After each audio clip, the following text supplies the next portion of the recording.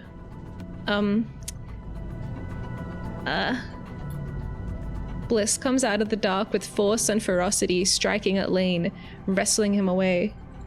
Oh my god, Bliss. Be careful. You freeze, watching Lane fight back, hearing Seraphine's voice shimmering in your earpiece, passing on Carmen's desperate request for aid. Hi.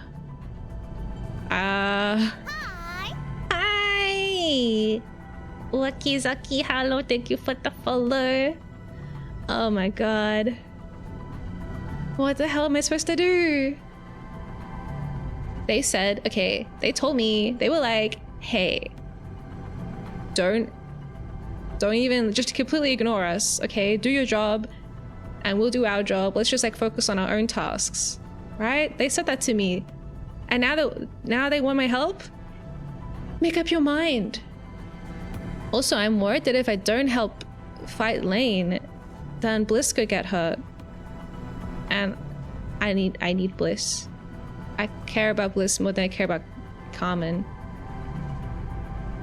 Carmen and Ankita were like, we're super pro.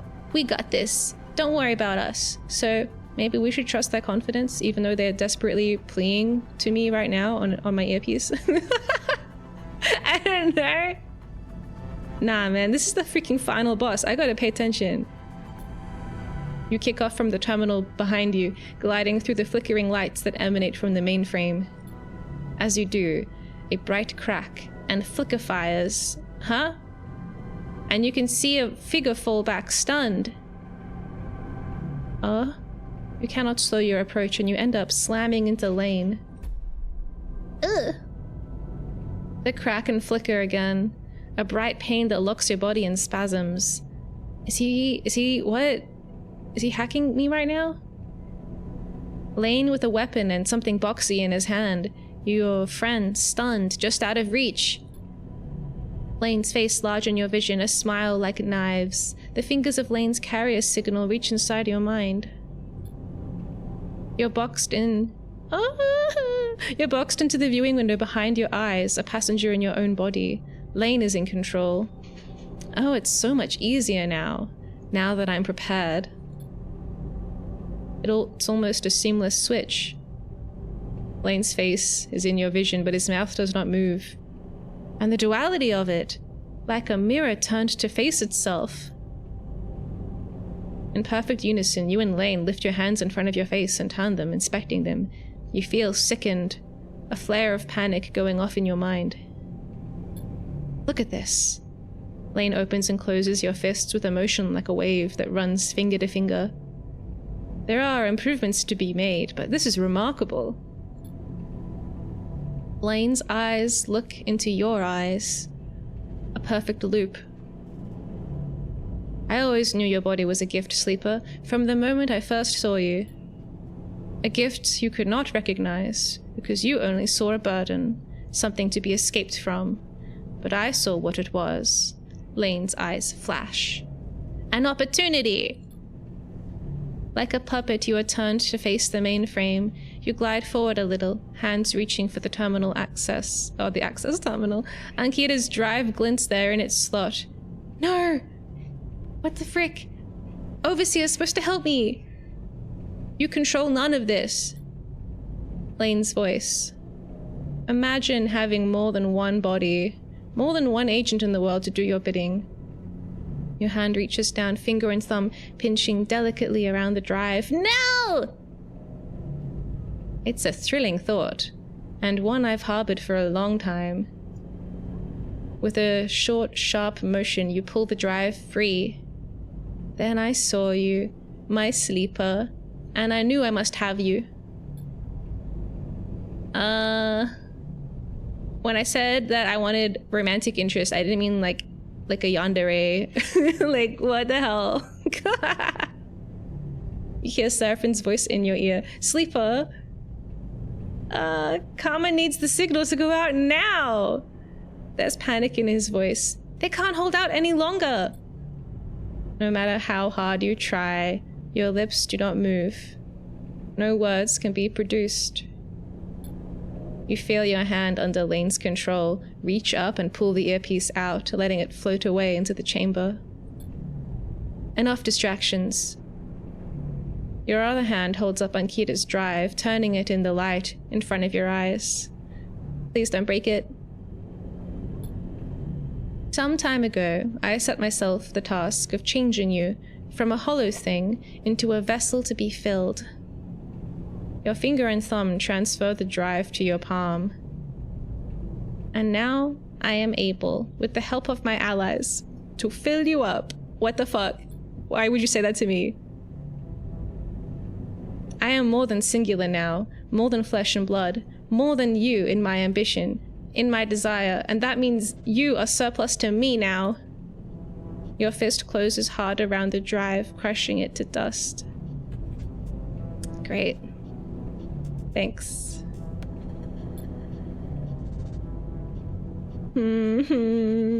Everything, the whole plan is ruined.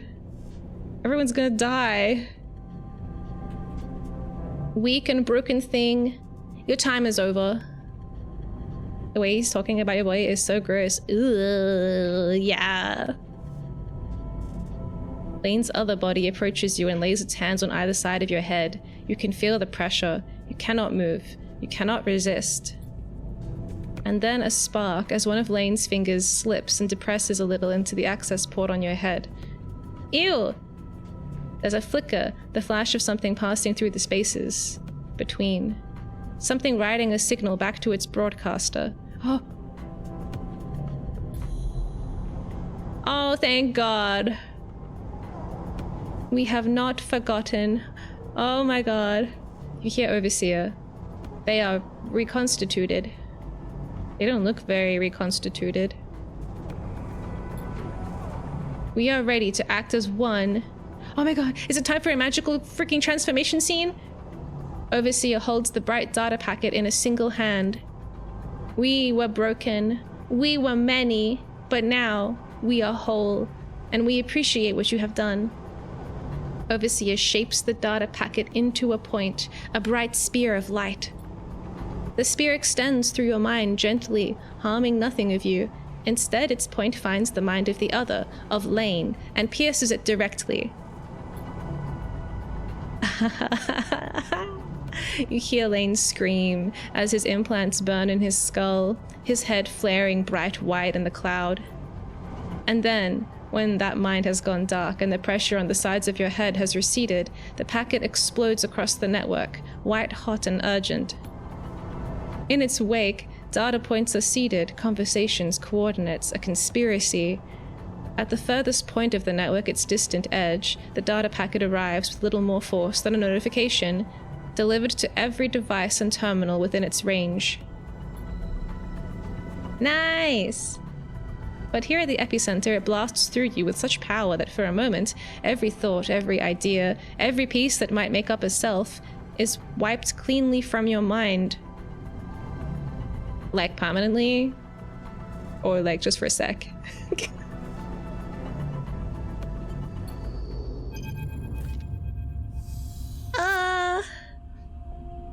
Oh my God, a new day happened? I've re-rolled my dice? It takes a long time to put a person back together. A long time in the dark, picking up fragments of what was once whole. Like waking up from sleep, you can never be sure what piece might have gone missing in the reconstruction, what might have been lost. But you continue anyway, through hazy cycles of faces and distant voices. This is, after all, not the first time you've had to remake yourself, and you imagine it will not be the last.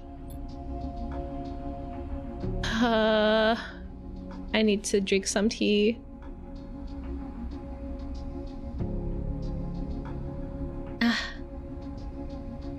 You're up.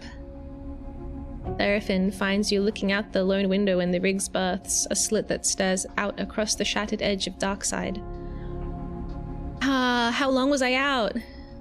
Seraphine gives you a half grin. Best not to think about it. He looks away for a second. Long enough. He's like, look, sleeper, meet my child. No! I'm a father now. It's been 5 years. Suddenly, Seraphim crosses the bunks and embraces you. Oh, okay, that's still cute though. He squeezes you once and then backs off, hands on both your shoulders. Good to see you up. He smiles. As always. Come on, we need to go find Bliss. Seraphim leads you out of the bunks, through the ship, and down the docking tunnel onto dark side. As you glide through the docks, he recounts what's been happening over these past cycles. You weren't the only one to take a beating. He squeezes through a group of cargo porters carrying crates. Ankita and Carmen held out against the Senate Stat ship long enough, but they aren't without their share of injuries. They're back on their feet now, though. Working together, they've managed to quiet down some of the remnants of Utsubo, stop the factional infighting. They're clearing out one of the Utsubo safe houses over in the Rise. I'm sure they could use some help if you need something to do. Marco's come to the station too. Fucking Marco.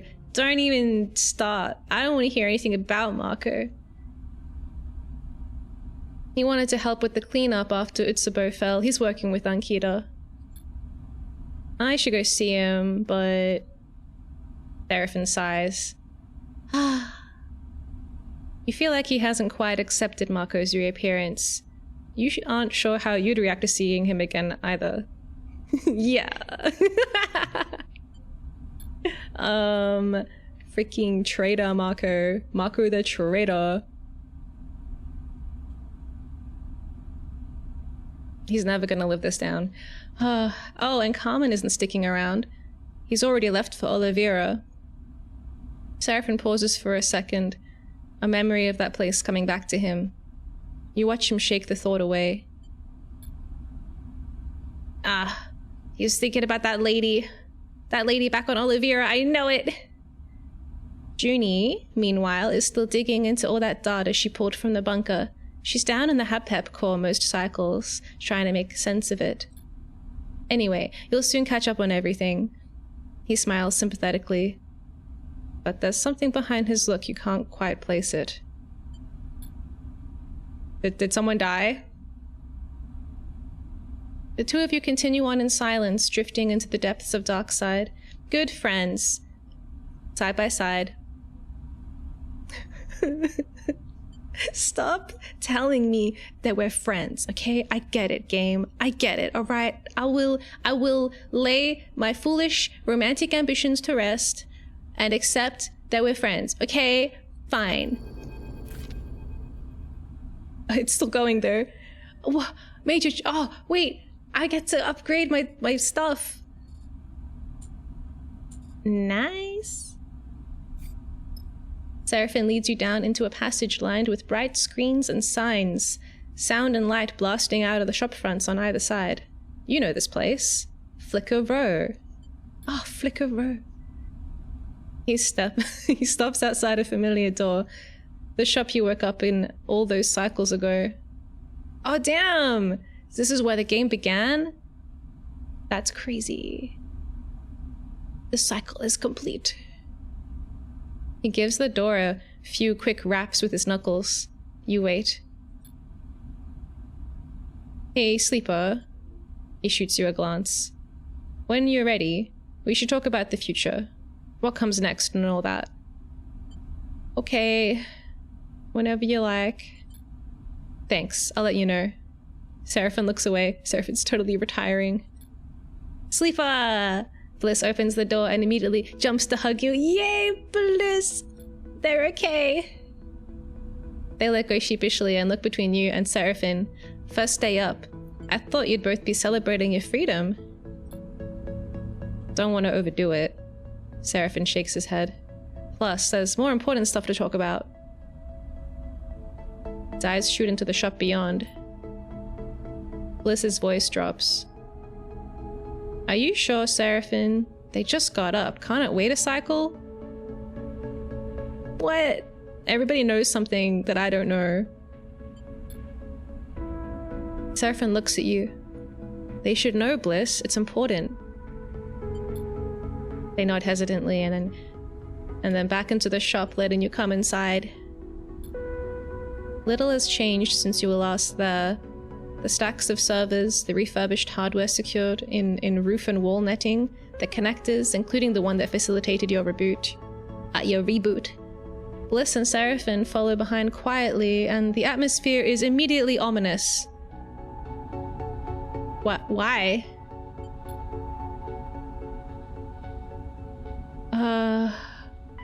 What's going on, guys?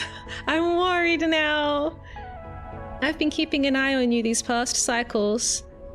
Bliss hooks their legs onto a stool by the counter, making sure you were stable. Your frame, I'm sure you know, has been through a lot. And when Overseer pushed Lane out, well, things got more complicated. All those changes Lane made to your system, he did it through your stabilizer. He laced it with proteins meant to alter your frame's basic function, to accept other emulations, other minds, to open you up to remote access. Ah, so that's how Overseer was able to get in to begin with. What Overseer did corrected some of that, or at least wiped it from your system, but the stress involved and the damage from your last partial reboot. What? Am I gonna die? Bliss falls silent, unable to answer their own questions. We need to finish the reboot, Sleeper. The one Lane interrupted. Seraphim can always be relied on to tell you things straight. Not immediately, Bliss cuts in, but at some point soon. I'm not quite ready, but now that you're up, Bliss looks down. I'll get to work. Is it dangerous? Bliss takes a deep breath. Look, I'll be honest, Sleeper. I know we need to finish the reboot Lane interrupted. I'm sure of it, but the effects? They shake their head. Your frame was complex to begin with, but after everything, the reaction could be bad. They mean by bad? What do they mean by bad? Bad like what? We can talk more about it when I have the... Bliss stops suddenly, their eyes shooting to the door. Sorry, am I... Flint floats in the doorway. They look at you wide-eyed. Oh, you're up! A smile crosses their face, though it quickly fades. Good to see you, really good. How you doing, Flint? Good. They glance at Bliss, smiling. Mostly thanks to Bliss. They've been taking care of me. Bliss smiles back. Oh, how cute. I'm glad they're getting along. Flint has become my patient too. Bliss clasps their hands nervously. We've been able to acquire some stabilizer from Lane's stores, which has helped, but we don't have much of a supply. Bliss is going to reboot me like you were. Flint cuts in. I won't need stabilizer anymore. They sound almost excited at the prospect. You look to Bliss. Flint knows the risks, but they've asked for the procedure. They give Flint a warning look. Still, they shouldn't underestimate the danger. Bliss looks at Flint. Sleeper will also need the reboot, but they don't have a choice in the matter. It's essential.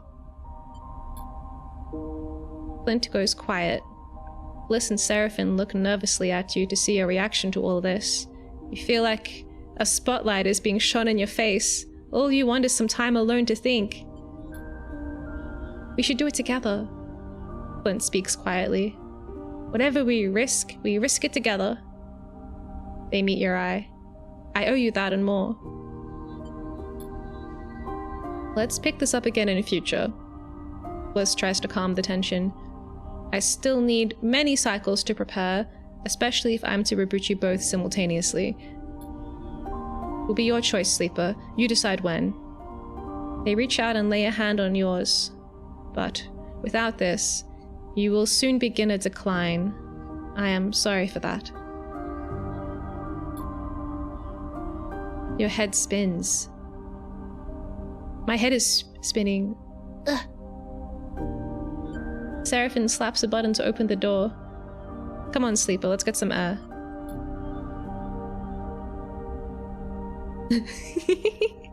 Thanks. Now my head really is spinning, fuck. Let's spin forever. In space. You follow him outside, but when you get there, all you can think is that you can't breathe. You don't need to breathe. A wave of claustrophobia passes over you. Man. You're in control of this, sleeper. Seraphim stares at the lights and signs of Flicker Row looping endlessly. You put what you need in order, and I'll be right there with you. I got Bliss to teach me a little about the repairs they've been doing for you. Seraphim rubs his hands together. I know it's getting worse, but I'll do my best to keep you running. You let me know when you want to leave, and I'll fly out of this place faster than you can believe. He turns to face you, and we can go wherever you need. He frowns. There's time for us yet. Man, this is so sad. What the fuck? Thank you. You never need to thank me, sleeper. He pats you on the shoulder. Just look after yourself. No. Oh my god.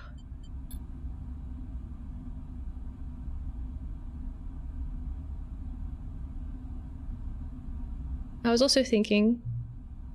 Seraphim looks away. I got a message from Oliveira.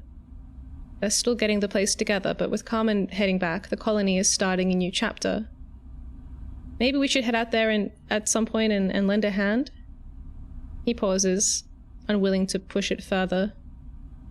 Just a thought. Anyway, just give the word. Seraphim smiles. We're all glad you're back. He turns and drifts away, leaving you among the cycling colors and cacophonous sounds of Flicker Row. Close your eyes and let them wash over you like a wave. There, in the dark of your mind, you search for Overseer, but the protocol does not appear. You wonder if in that final moment Overseer might have destroyed themselves to end Lane. But then you feel it flickering nearby. A signal in the dark. You open your eyes and you see something pass through the screens of Flicker Row, a shadow in all the brightness. Could Overseer still be here, in the ancient networks of the Habpep?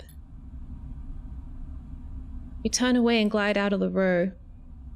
You've other things to worry about now. Wow, what a distressing conclusion. What the hell? How are you doing? Cadet finds you in Darkside Thoroughfare, a glass-roofed canyon of struts and screens. Not great. Not great. Cadet nods. Oh, I'm sorry to hear that. She looks around. We made it here, at least. She doesn't sound very sorry. Sorry. That's my bad. I'm just happy to see Cadet. She gestures around at the broad street with its layers of tech and dirt. Heart of the belt. You look, really look, at the glass-roofed street. Its walls are built from scaffold and shipping containers, hull plates and Solheim hab units. People glide across the open space to units and shops on either side, and everywhere screens flicker and glare without sense and reason. You can feel the heat, the power that flows through this place, collected by the vast solar cells that form the city's foundations. Heart is the right word. This place is a center of circulation, toned muscle, tough and running to a beat. You turn to Cadet and you can see it in her eyes. She loves being here. I've been thinking, she glances away, of how good it would feel to run my airbike down this street. She smiles. This city has to need couriers, right? Surely it's got some already. Nah, it's fine. That's a good idea. I know. She flexes her shoulders back. But there's some unfinished business weighing me down. She meets your eye. Export. You think of the drive tucked away in the scatter yards, the one that contains the data stream from a drone mind vivisection. The one that might have caused the loss of an entire station. We need to go finish what we started. Cadet looks deadly serious. Find who's responsible and make it known. Clear my name. Is Hexport still irradiated? I would think so, she sighs. But it'll be fading. We can get in and out safely from what I know. And we better try soon, because the safer it gets, the more scavengers will come to pick the bones. And we want there to be something left to tell the story. I know a lot just went down. Det puts a hand on her hip. But these clowns could still be operating. Hell, they could be trying the same thing again on this station. We need to go find what they did. She takes a deep breath. I'll be waiting. Oh, and maybe once it's all done, she turns away, I'll let you take the first air bike ride through this place. Oh my god, yay! She raises her hand and then is gone. Cute! Oh my god, finally, we can finally explore Hexport without, you know, possibly being murdered.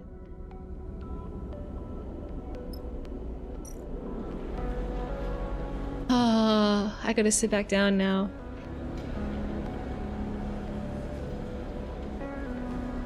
Okay.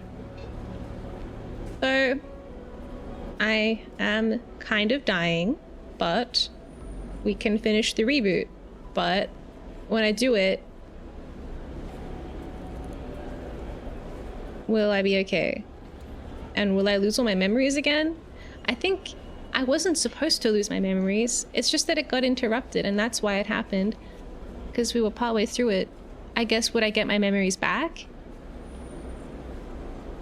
What if it doesn't go nicely? Oh my god, look, my dice is symmetrical. Oh, wow. It's so pretty.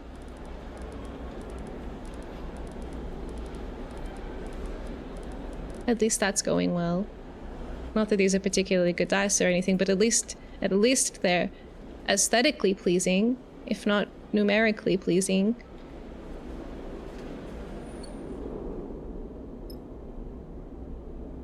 Oh my god, there's so many things. There's so many things. What's this? Why has it got a clock on it? Oh, Bliss is preparing the software to finish your reboot, a necessary procedure if you want to delay your frame's rapid decay.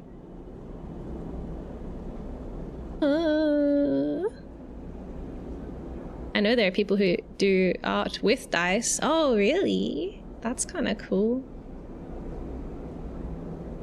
Like a dice mosaic? Wasn't one of them supposed to be permanently damaged? Yeah, I did have a permanent glitch, but I think Overseer fixed it for me at some point. What's this clock?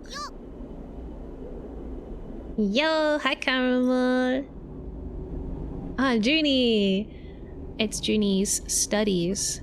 Junie has gone straight to the Habeb core and has asked not to be disturbed. What is she doing down there? I can't talk to her for 2 days. She's locked herself down here. It's so weird that underneath this whole city are just like solar panels.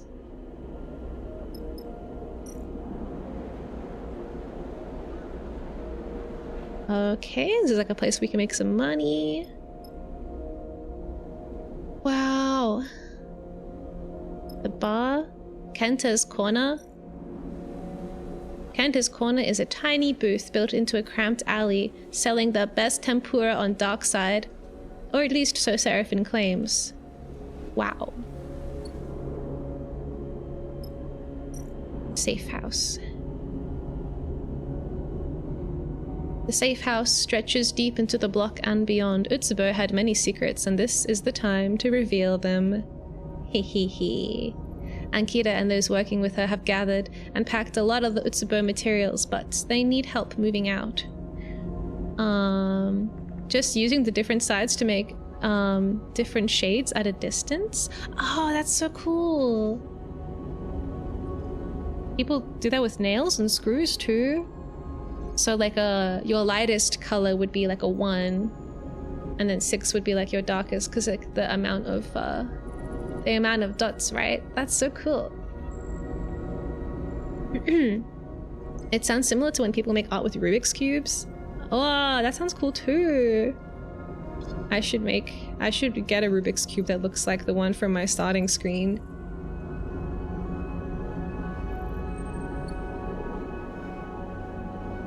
I guess we're probably not supposed to leave. Oh yeah, I can level up. I was so disappointed when they wouldn't let me level up mid-contract. That was crazy. I've been looking into something similar. ASCII art. Wow. The only ASCII art I've seen, other than like in funny like messages where it's like a weird cat or something, in a game though, is Dwarf Fortress. I love it. Yeah, I love the way it looks. It's so cool.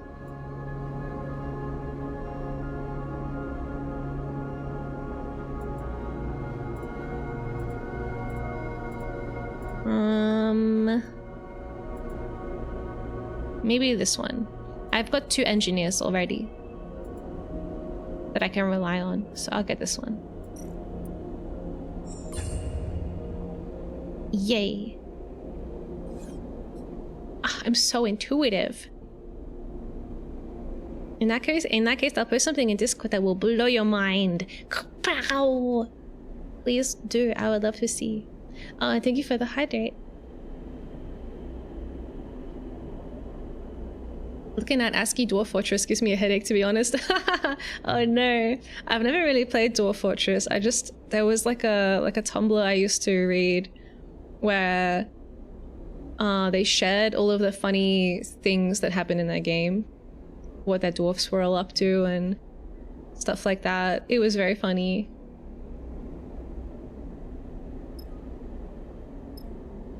So Junie doesn't want to talk to me for 2 days, and Bliss is busy for 6 days. I don't know. I guess I'll just help with this then.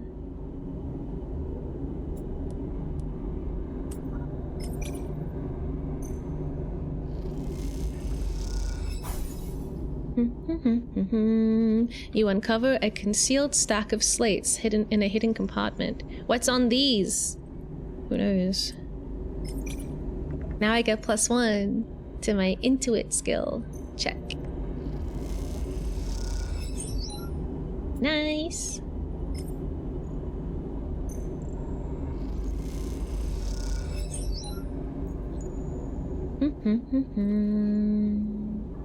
Okay. I got snake eyes now. Is there any hacking I could do? No, that's just buying stuff. I could turn these 1s into 3s. Not hungry. Can't do anything with Junie. This is an engineer task. Raw scrap processor? Okay, I will make some stuff. Let's get rid of some of this.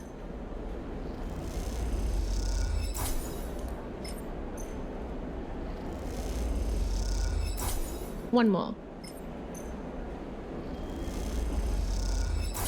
Okay. Well, I guess I'll just go to bed. Good night.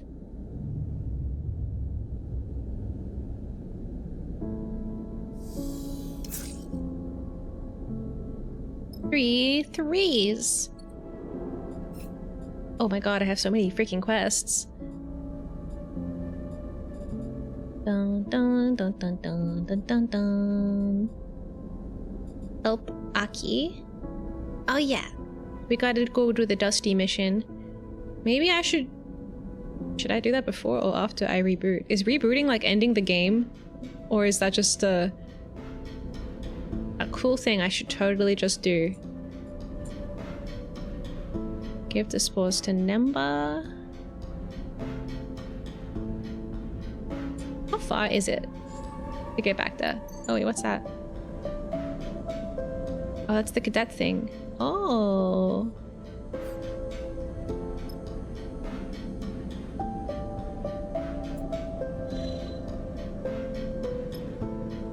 I could be like, Byung. Number is here. So I could just go like bing bing, bing bang boom, and I'd be there.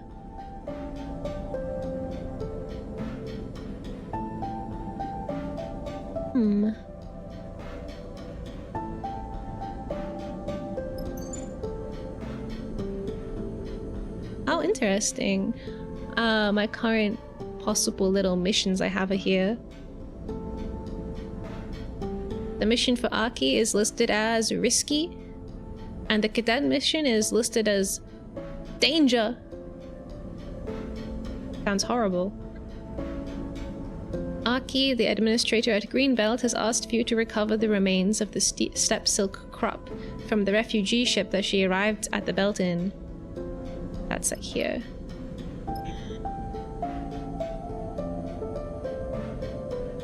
The drive that ruined Cadet's life points to the dark drone mind experiment of Hexport. The only answers will be found in the remains of the station. It's dangerous.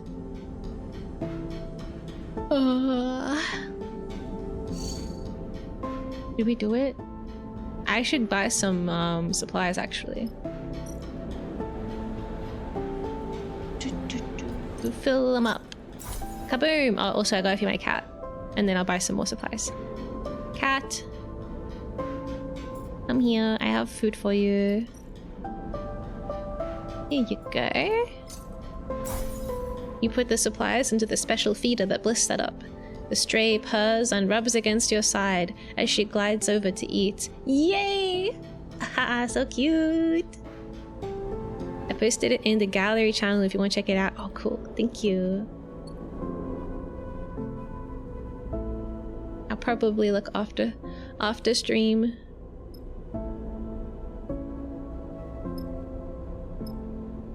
We have 2 dice that are like a bit damaged. Once these 3 pips are gone, the dice will break.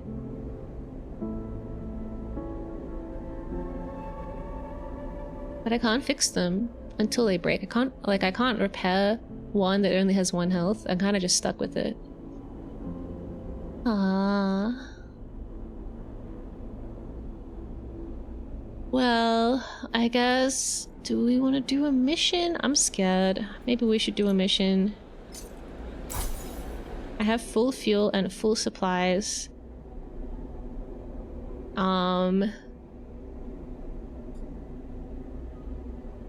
And I still have to, like, I have so many days I have to wait before I can get rebooted anyway, so may as well do something, right?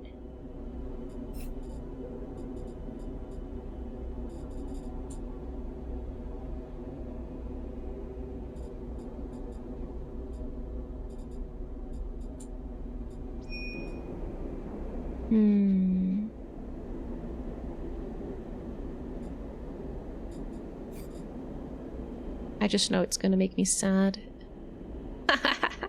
It's gonna go badly, but I should do it anyway. Oh, let's go get irradiated. Okay, so what do we need?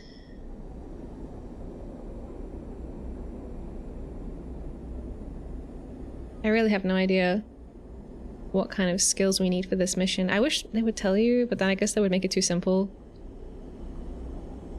Let's like read it again. I gotta look in the remains of the station.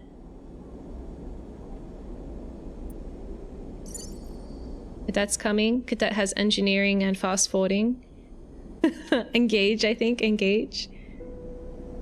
Aww.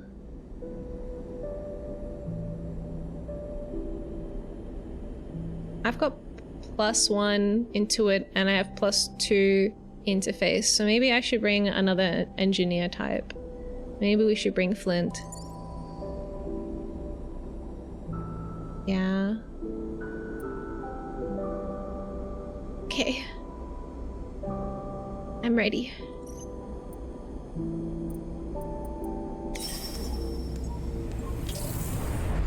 And I just fed the cat.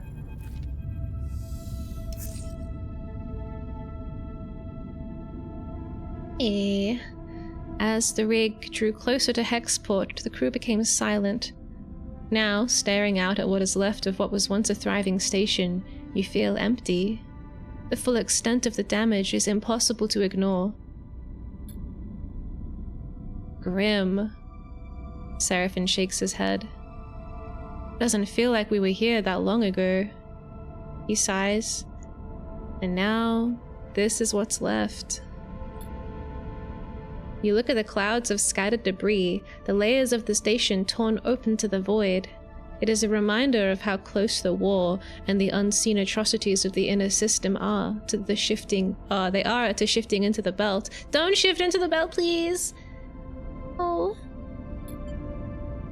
I don't like digging around in a place like this. Seraphin turns to you. Let's be quick about it. Yeah, let's be real quick. Seraphin nods. I'm here if you need me. You head to the airlock to suit up and get ready. You ready for this? Cadet catches up with you in the passageway. This place is already giving me the creeps. I'm ready! Cadet nods. If there are answers to be found, we'll find them. Keep your eyes on the shadows. Flint, why are you being so extra?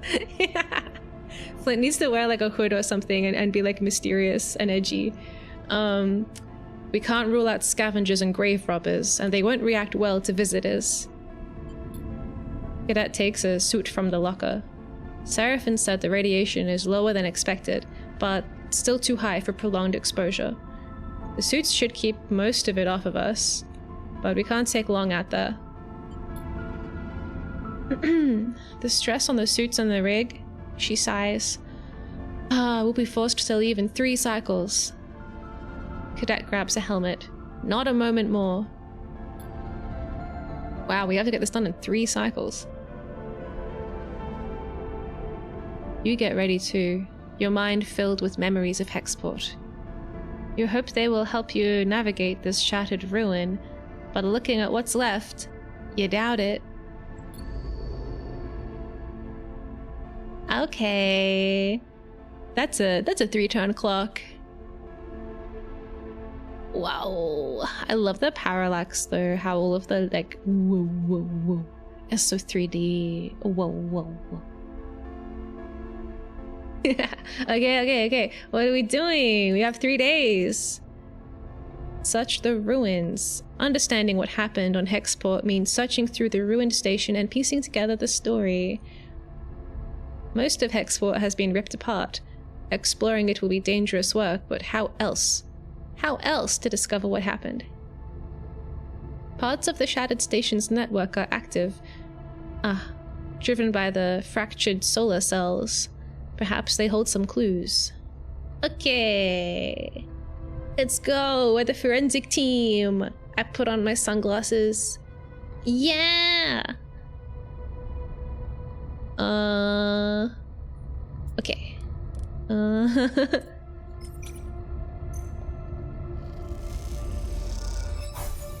Cool. Good. Flint, would you like to do something? Yes? Lovely. And Cadet, it looks like you can do neither of these tasks. And I couldn't pick you, like you had to come with me. What do you call it? Mandatory. You are a mandatory member of the team, and yet neither of your skills can be used here. That's just mean. Why would they make a quest all about Cadet that Cadet can't even help on? What the fuck?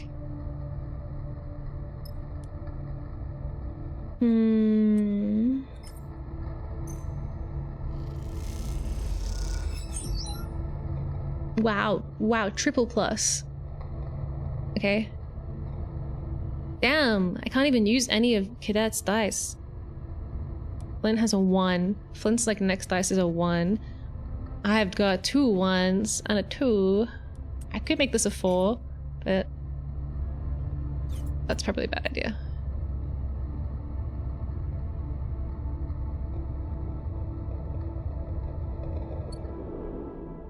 We really don't want to add any crisis dots to the crisis ladder.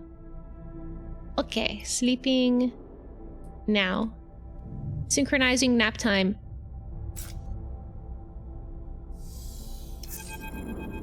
Me and Nico Pilot on the couch. No! He's like, what? You want to have a nap right now? Okay. Nice timing. I'm gonna go have a little stretch and a walk around and a little cuddle with Nico Pilot, and then we'll get back to hunting down some cool clues. Why am I always flickering and feeling and perceiving and having sensations? Okay. There we go. And I'll play a cute tune.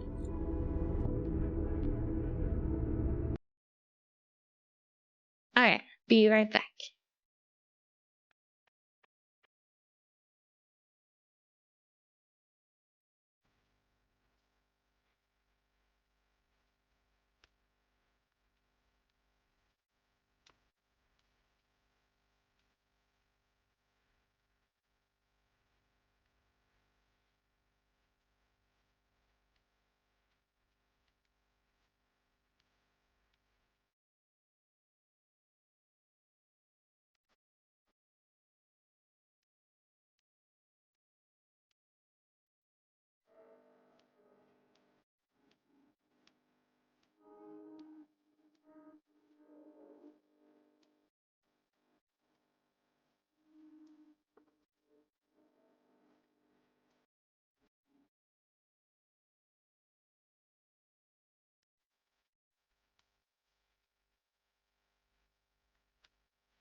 I'm back. He really was on the couch. It really is. He's really sleeping on the couch right now. Wow. Well, he was sleeping. Oh, what song was that? Let me see. Previous one? Ah. Keke Stroll. Okay. Oh no, I'm opening every tab. Yeah, it's back. Neko Pilot, because it's been getting a little colder now. Neko Pilot has been so cute and using blankets to stay warm. I tucked him into a blanket yesterday because it was cute, and he just stayed there. He wasn't like, get this off me. Just snuggled into it and like tucked all his little face, like just his nose, under the blanket. It was so cute. Okay. Back to this mission.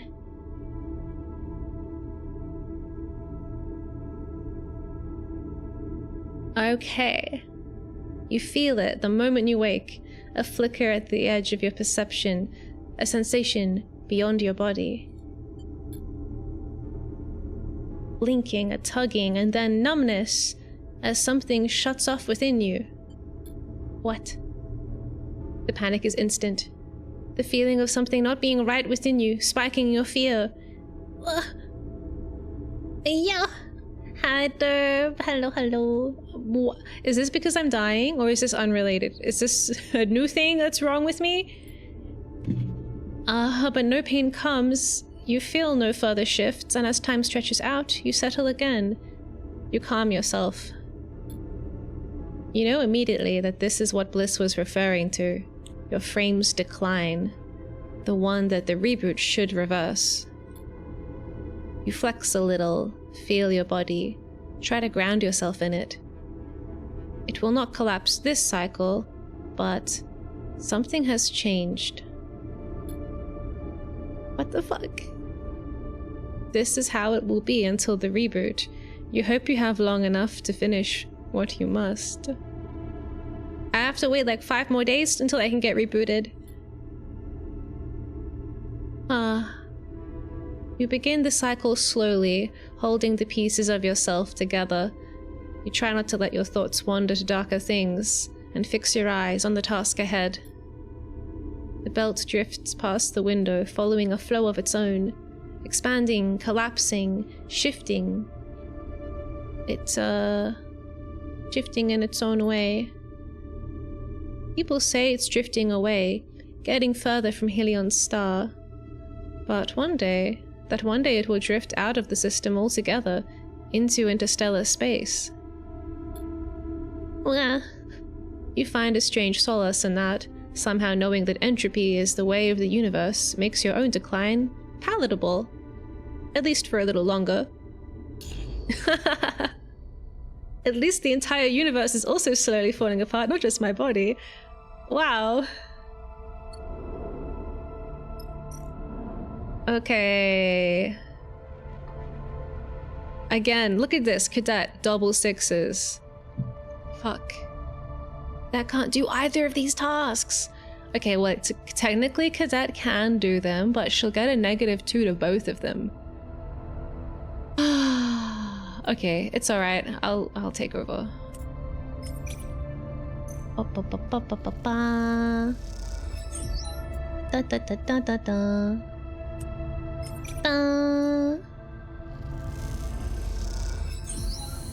Okay. You hear that, sleeper? What do we hear? Everyone else is going to join me in death eventually. Haha. Cadet stops among the debris, just outside the ruined exchange. The search so far has been thankless, a grim slog through endless debris. You're glad of the break. You stop, floating in the dark, and listen. I'm really good at listening. There's a hissing on the open comm channel, a hissing you've grown used to. Now that you listen to it again, though, you notice something else in the noise. There's something different to it now. A texture, a modulation of tone. Is that a voice? Cadet cuts in. Someone is speaking. Her eyes look wide through the faceplate of her suit. Dude, what? How? I'm listening to Mia's lovely voice. Ah, thank you. You listen carefully, and perhaps... Yes, there is a voice there, though it's quiet and distant. It could be a person speaking, or it could be some residual signal from an automated system. One that is slowly dying in this wasteland. You see Cadet moving around, testing the signal strength from different positions. It's coming from the direction of the docks. Her voice hisses through the comms, layering over the broadcast. A survivor? Cadet meets your eyes, both of you hoping this might be true. It's probably just a comms echo. Seraphine's voice cuts in. Over the comms. We can't go chasing ghosts, not with so little time left. The Reek can't sit out here getting cooked by radiation, and neither can you. Seraphine's voice distorts and shifts. You should move to the epicenter, where Factory Row used to be. That's where this all went down. Cadet looks at you, and you know she wants to chase the signal to the docks. She wants there to be someone there calling out to you. You look over towards the remains of Factory Row, the epicenter, as Seraphine called it. It's now a cloud of debris and fragments of bays, a shadow of what it once was. For the first time in a long while, you think of Karsten. I remember him. You look back at the remains of the docks, a few warning lights and systems still flickering away in the ruins. Not much time left here. You have a choice about where to focus your efforts. Okay. We can go to the epicenter, like Seraphine wants, or we can go to the docks, like Cadet wants. Let's see what they need. The ghostly broadcast came from the docks. Is someone hiding out here? Okay, none of us can do this task. We all have double negative. I can do that one, although probably not today. And what's the other one? Last analysis. Oh, it's finally a task the Cadet can do. The debris itself is the most useful clue here, and searching through it might yield results. Getting exposed to radiation all this time? Unlikely they're still alive, though. I'd like to check. Yeah, I wonder if it's like, it could be like a pre-recorded thing, or it could be... I don't know.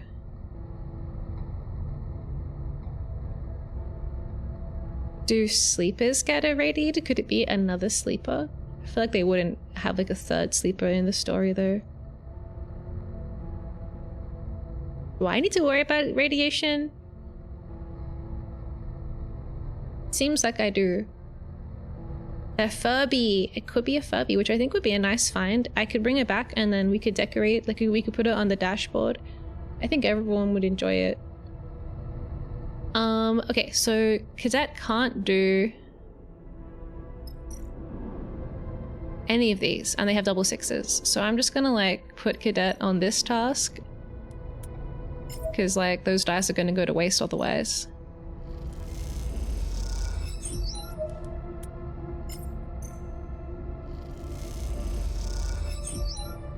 Cool.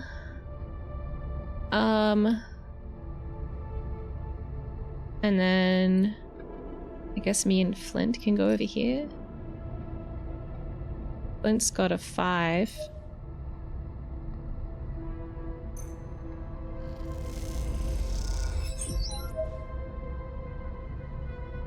And then my dice are kind of crap. I guess this could be a 4.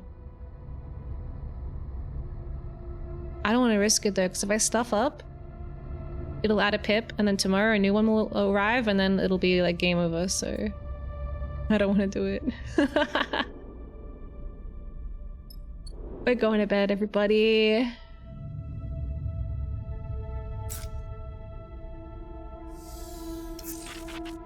Oh no, I got a glitch. My dice broke. Okay, we have like, this is like our last day before like disaster. Cool. Love that. How are you meant to do this? Okay, we have like 1, 2, 3, 4, 5, 6, 7, 8 things. Or like 10 things? But I'm really good at this.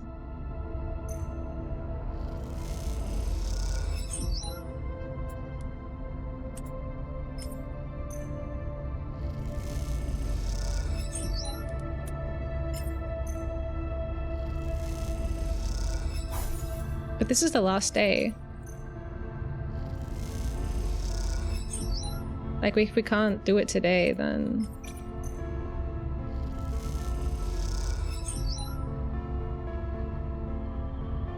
Fuck. What am I supposed to do?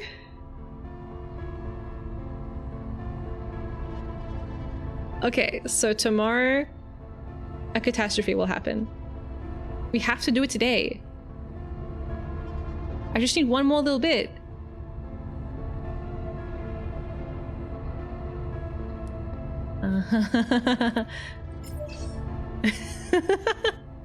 Sure, okay. Flint can't really help, they only have a 2. Okay, cadet. Let me walk you through tracing a broadcast for the first time. It's gonna be fine.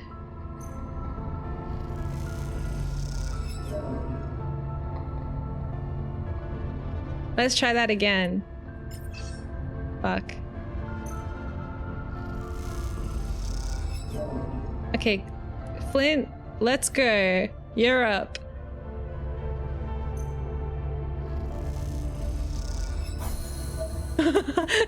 Yay! Okay, cool. Let's continue. All right. Urgent. The broadcast echoes through your comms. Retrieval required. Conway network agents, please respond. You float beside Cadet, the two of you shocked to silence by the sight in front of you. Sight in front of me, what is it? What is the sight in front of me? Both of you have traced the ghost signal deep into the docks, all the time wondering if it might be the voice of a survivor, but you had not prepared yourself for this.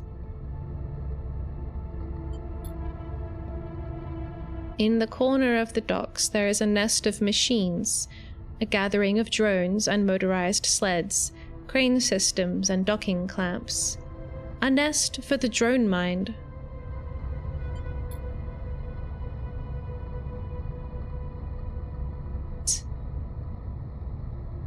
Stop. Please. The voice shimmers with distortion, relayed on the same carrier signal as the ghost broadcast.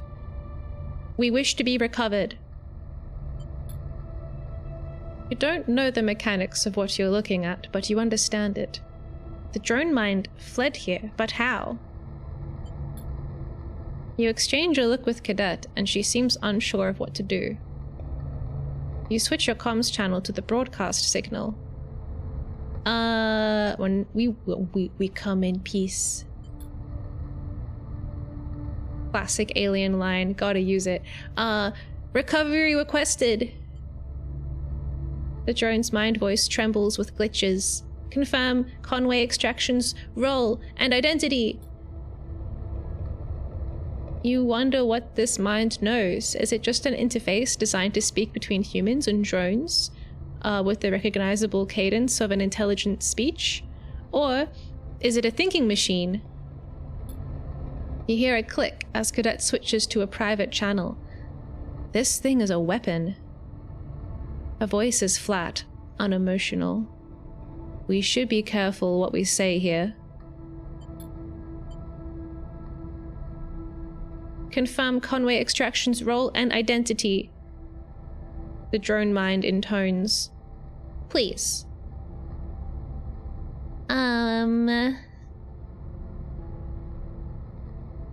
Yep, that's me. Yeah, I'm Conway. I'm Conway Extractions.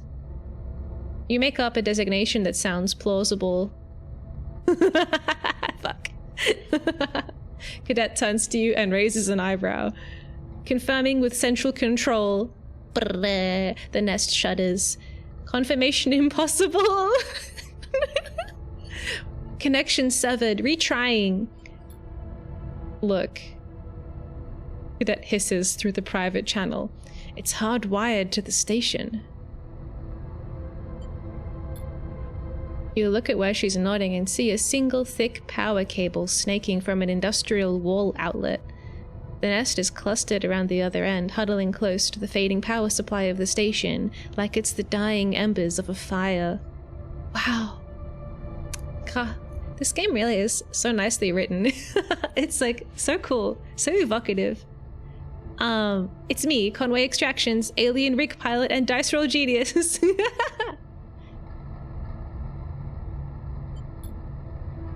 Urgent. The broadcast starts again. Retrieval required. Conway network agents, please respond.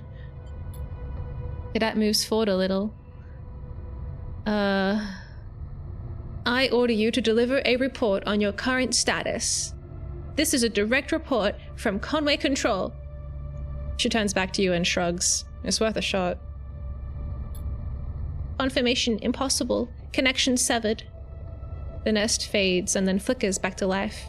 Temporary bypass activated.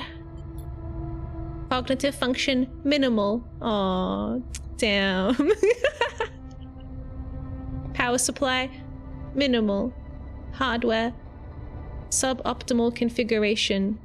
No drone units connected. I am alone. The shift between communication registers between formal and human. It's unsettling. Code center compromised, data extracted by third party, self-destruct disabled, purge protocol, that's just the robot stuttering. Disabled. Parts of the nest fall away, the power draining faster as the drone mind attempts to draw more from the station. Please. The drone mind asks nonsensically. Please stop. Did you destroy this station? Cadet moves close now, bearing down on the nest. It's little more than a pile of broken machines cowering in a corner as the power fades. Cadet hit him with the username admin, password admin. Heh.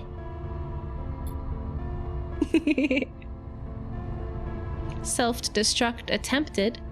Process failed. Hardware purge attempted. Process failed. Self-preservation protocol activated. Propagated through the station network. Station failed. Central failure imminent. Please stop. The machine in the nest begins to go dark. Please stop. Please stop. Blech. Cadet turns back to face you. I didn't do this. She sighs. It tried though. Tried to destroy itself and take the station with it. Oh, it didn't do this. She turns back to look at the failing mind, hiding in machines it was not built to inhabit. It escaped into the network and ended up here. It isn't responsible. Yeah, let's be like pro-robos. Don't blame the robo. Responsible or not, that's enough. Cadet reaches over and rips the power cable from the wall, leaving it floating. The nest shuts off, the broadcast channel going silent. The bay goes dark. What was left of the drone mind, whatever protocol or data, escaped into these machines and their network. It is gone now. There's no hardware left to hold it. Come on. Cadet glides out of the room, leaving you among the dead machines. Soon I will be a dead machines. Well, I guess we gotta go to bed.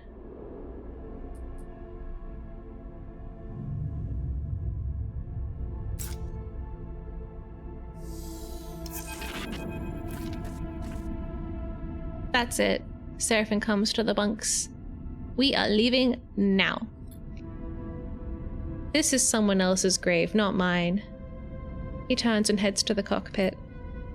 Seraphim's right. The risk is too high. We leave now. Flint gets up and heads to the cockpit. There's nothing left to say. The radiation is too great a risk to stay here any longer. Your time is up.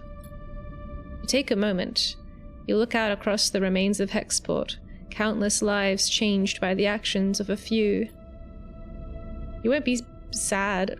You won't be sad to see the back of this place. What limited answers you have found here do little to reassure you that this will not happen again. You close your eyes knowing that you will never wipe the image of a shattered Hexport from your mind. But for now, you must turn and face the future. Time to go. Time to go. Like this. Woohoo! Ah, Junie! Junie knocks gently on the frame of the berth's doorway. Sleeper, can I show you something? There's an excitement in her eyes that makes it impossible to say no. I'm so glad we rescued Junie from Hexport before it exploded. Bliss has been in touch, Sleeper. Seraphim turns. I thought I was talking to Junie! Seraphim turns and looks over his shoulder as soon as you enter the cockpit. He's sitting in the pilot's seat, running diagnostics on the console. They say they're ready for the reboot. Did they say anything else? They also said you look very cute today. You know, Bliss. Seraphim rolls his eyes a little. They worry. He turns fully in his seat. How are you feeling? I'm feeling strong. I'm feeling so strong. That's so funny. Next time someone asks me how I'm feeling, I'm gonna tell them I'm feeling strong. And then I will dramatically flex. That's what I like to hear. Seraphim smiles. Are we feeling strong? I don't actually know. I know the reboot needs to happen. Seraphim speaks slowly, carefully, and I know the risks. I can see all that. But I also know what happened last time. He pauses. I don't want you to forget again. To lose all this. He gestures around the cockpit. Everything we've done. Oh my god. I don't want to lose it either. So powerful. Yeah, nah, I'm crumbling. I'm crumbling. No. Little bits of me are crumbling off like a cookie. I don't want to forget either. That would be really sad. Seraphim nods silently, unsure what to add. And then you're like, Seraphim, want to do something unforgettable? Wink. I'm not trying to scare you. I just needed to say that if the reboot doesn't go how we want, I'll miss you. No, it's so sad. I will miss you too. If you remember, Seraphim laughs at his own joke. Seraphim turns back to his pilot console. Whenever you're ready, we can go to Flicker Row, to Bliss. Seraphim pokes at the console in front of him. Beep, boop, beep. If you have things you want to wrap up first, I understand. I would too. Here. Seraphim tosses an object across the cockpit and you catch it out of the air. Take that with you when you go to Bliss. It's good luck. You open your hand and see a familiar metal disc. A coin. its engraving rubbed away to little more than vague shapes and signs. Tala gave it to me. Now it's yours. No way! No way, he's giving me his coin? That's so crazy. What the fuck? Can't run from this forever, alright? Seraphim, we're perfect together. Why can't you just like me back? He glances over his shoulder and smiles. We've done enough running away. Anyway. He turns back to the console and returns to the diagnostics. You leave the cockpit and run a hand along the ribbed metal wall of the passage outside. Is it really possible that you could forget all of this? All these layers of memory, of experience? Perhaps you can put it off a little longer, take another tour around the belt, tie up loose ends. Or perhaps you've had enough of that. Why try to escape the inevitable? Try to recall how it felt when you awoke after Lena interrupted the first reboot. Even that is fading into a hazy memory, told by an unreliable narrator. Maybe this is just the next step then. One of thousands that put you here, and the first of the thousands more that will take you onward. You come out of your thoughts still unsure, still aware that the decision of when to take the step ultimately rests with you. Anyway, fuck that. I want to talk to Junie. Hi, Judy. Let's ignore our problems. Yay! Everything's fine. Junie talks most of the way down to the HabPep facility, which is no short journey. She explains the scale of the data hidden within the station's mainframe, but also the issues with extracting it. When the HabPep was first built, what was first built on, first expanded, when it became Darkside after the collapse, no one gave much thought to preserving the existing network architecture. She guides you through the substructure, picking a route through the maze of shuttered passages. They parasited their tech directly into the existing system, so now, thousands of cycles later, the two networks are totally enmeshed, dependent on each other. Junie takes a series of sudden turns, and you realize this is a very familiar route to her now. Messing with the Solheim network means messing with the systems that keep this city going. She leads you down a long corridor, one you recognize as leading directly to the core. Alright, let her explain. This meshing is not a good thing. Oh, okay. She shakes her head. It makes Darkside brittle, fragile even. This place is on, more of a knife's edge than anyone would believe. Really? You look around. Certainly the underside you are now traveling through looks cycles away from collapse. Like a lot of cycles, or like just a couple cycles? How many cycles are we talking? How many cycles away am I from collapse? But all the data we've been extracting, that I've been archiving, Junie continues, it could help us here. It could help us clean up the HabPep systems, and we could turn this in place into an archive so that the others could come to learn more about the ruins Solheim left us. What is in all the data? What kind of data? Anything you can imagine.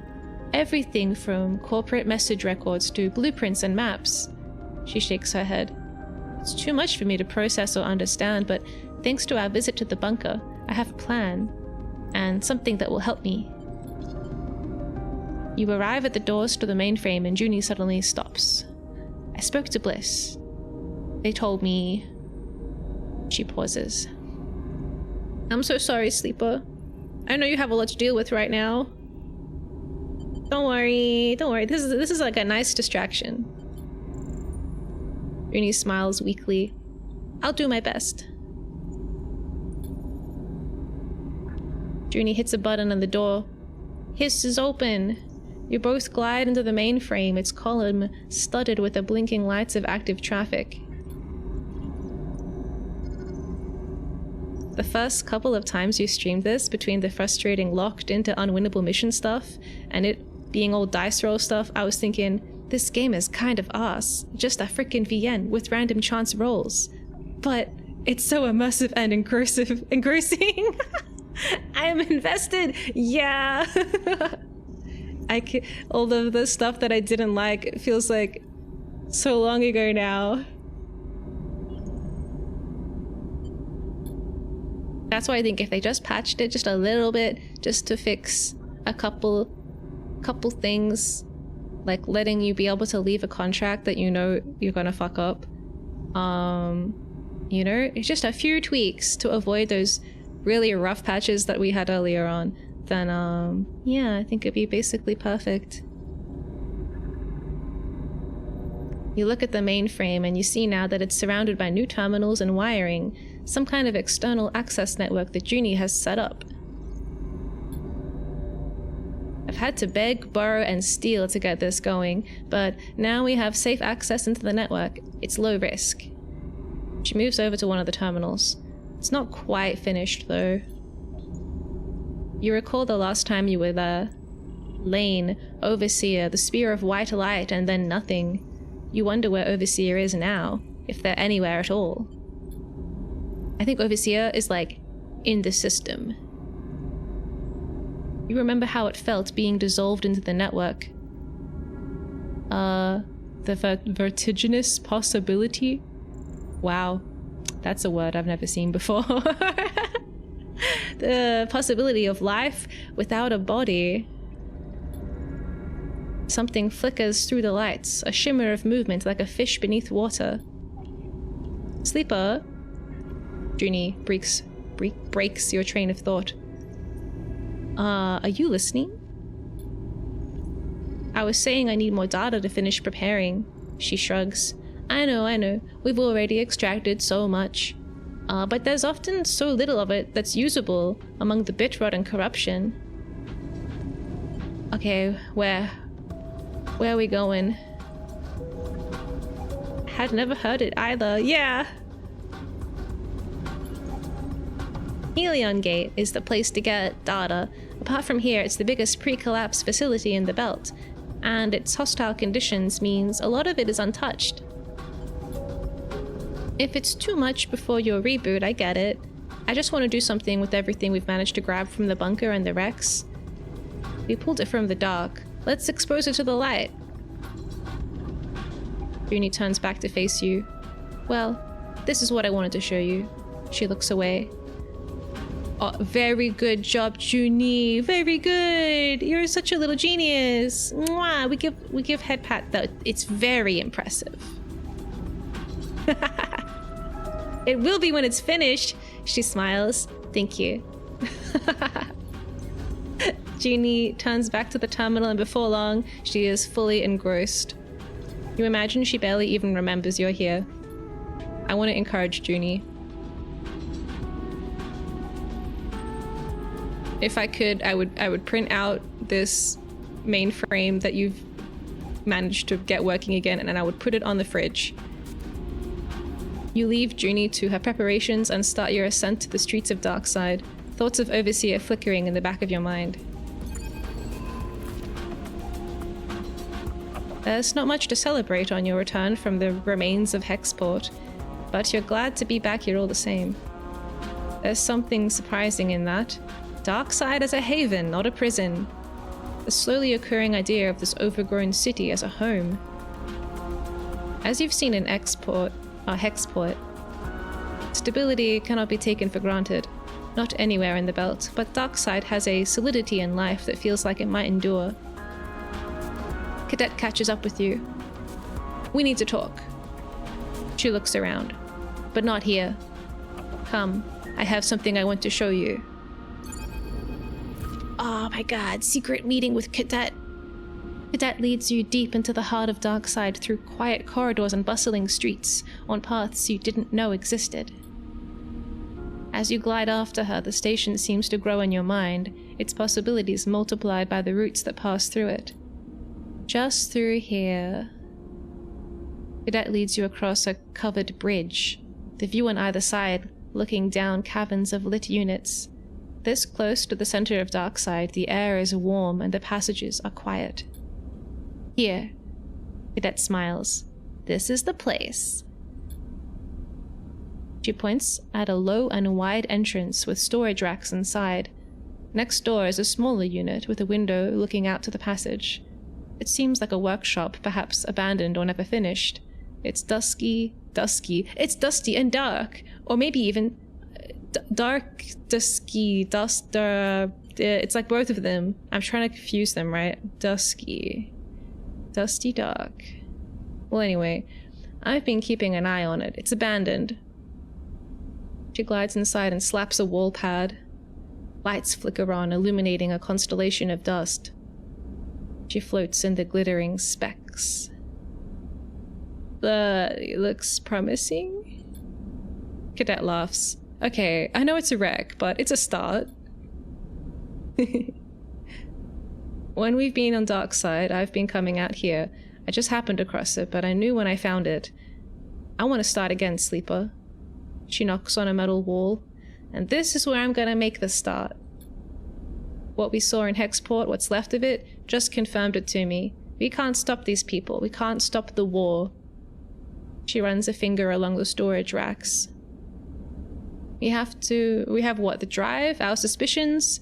Who can we pin this to? She looks over the workshop. I don't want to think about it anymore. I want to start again. I want to work, to ride my bike and courier packages till I fall into my bed at the end of the day with nothing left. Cadet picks up an old, corroded tool from the racks. I want to build something here in spite of everything, in spite of the fact that they could take it all away, because that's the point. To go on living without conceding, to go on building or trying to build something where we can find it. That's what I brought you here to understand, so you'd know why I'm letting this all go. Oh, I understand. You could do the same, you know. Cadet frowns. We don't have to beat ourselves senseless against the truth. My old life is gone. Clearing my name on the fast spindle doesn't matter. The spindlejacks will have forgotten me, but this place... Cadet smiles. It doesn't know me at all. Sometimes just existing is a revolutionary act. Yeah. I want to build a sandbox I can stick my head into. What? I feel like we could just go to the beach and do that. I don't think it'd be very pleasant though.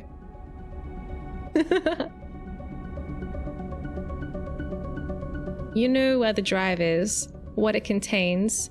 You know what happened to Hexport. Cadet's eyes shine in the workshop lights. Take it from me, it's yours now. I can't carry this anymore.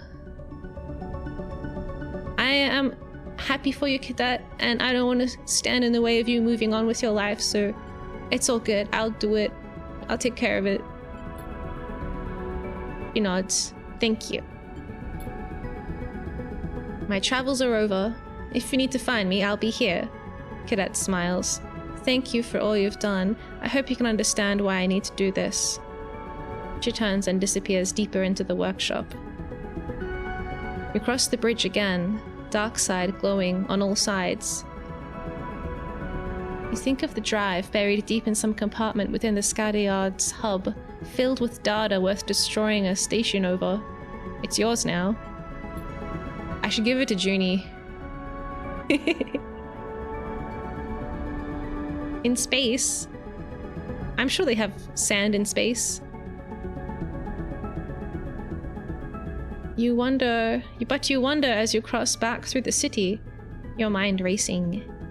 How can this all end well? Is it ending well even a guarantee? What's that? Cadet couriers! Oh, that's so cute! In 4 days, Cadet's business will be here. Cadet is busy setting up her new courier service. Oh my god, she's basically like Kiki, but like if she was a badass and was not working in a bakery. Wow. That's pretty cool. Oh, thank you for the hydrate.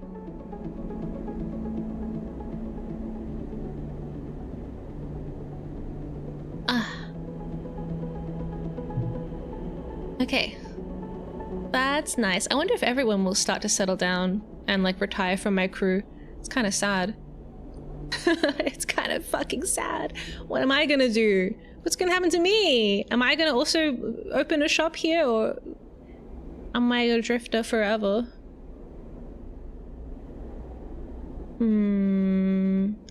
So, with this whole reboot thing, the game keeps being like, make sure if there's any stuff that you want to do, that you do it before you get rebooted, just in case.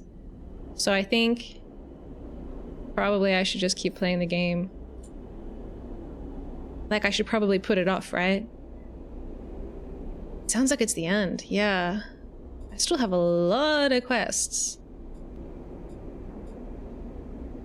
But I'm also worried that my body might actually start, like, breaking down. Possible that we have limited time before I have to reboot.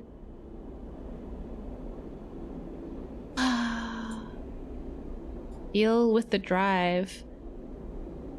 This has been a really long ongoing quest. Do we have any other majors? This is major, obviously. This is major. Minor, minor, minor. Okay. I think we should maybe just keep questing, and then if it looks like I'm actually going to fucking die, then we will do the reboot. But yeah, everybody keeps being like, go tie up all the loose ends, okay? Okay. Okay. Oh yeah, I should buy some more fuel and shit. Thank you. Okay. Thankfully I made a bunch of money from some stuff. Fill up the supplies. My money is really quickly running out there. Only $22 left. No! Okay. So, my two kind of interests right now, we have the scatter yard. And I kind of need to go that way too. I guess we could do this one first and then go do the two. I've got two things that I want to do at... I don't actually want to go there. I don't actually want to go there. I got two things I need to do over there. One with Aki and one with Junie. Well, let's go back to the scatter yards. Oh, wait. Wait. I was helping do this. Maybe I should use my dice before we leave. Ah! I suck at that task. What was I thinking?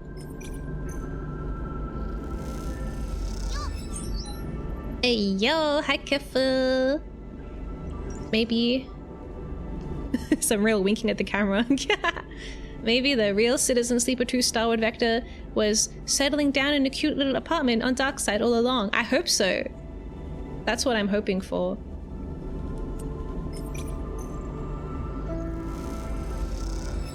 Maybe we can all, like, retire together.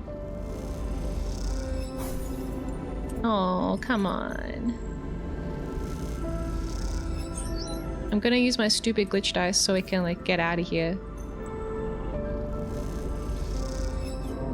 Bueno. Damn, that's really unsatisfying. Thanks. Thanks. Okay, time to leave. I'm gonna go to the scatter yards.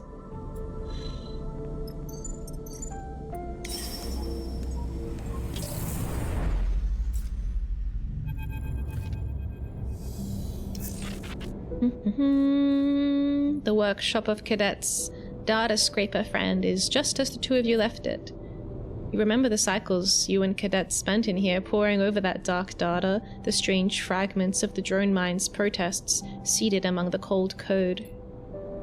You find the drive where Cadet told you it would be, in a compartment under the padding of a bunk lined with thick shielding that makes its contents undetectable. Oh wow. As you pull the drive out, the metal cold on your hands, you have a sudden urge to smash it to pieces. This object which escaped Hexport when so many others didn't. Someone somewhere wanted the data on this so badly they would spend any number of lives to get it. Something went wrong. Some miscommunication or mistake. That's all it was, a tiny slip, and it all fell apart. Now the drive is in your hands instead. Turn it over in your hands, You know the drive contains Conway access codes, control codes, and perhaps more besides. Data of great value, data that would win a war. You also know that you're sick of thinking about it. I'm not smashing this. It's way too juicy. You slip the drive into a pocket and close up the workshop. Oh, damn. Is that secure? Just being in my pocket? You head back to the rig, and as you do, you turn the drive over in your pocket, unsure what the next step might be. As you glide through the hub, you pass ship fitters and crews, all moving on their own vectors. It feels strange to carry the drive past these people, all of them totally unaware of the threat it might pose to them, to this station. We're just assuming they're totally unaware, Sleeper. Ah. Fucking God, no way! No! No way, what the fuck? Isn't this the guy who, like, mega betrayed me in the previous game that I used to play dice with?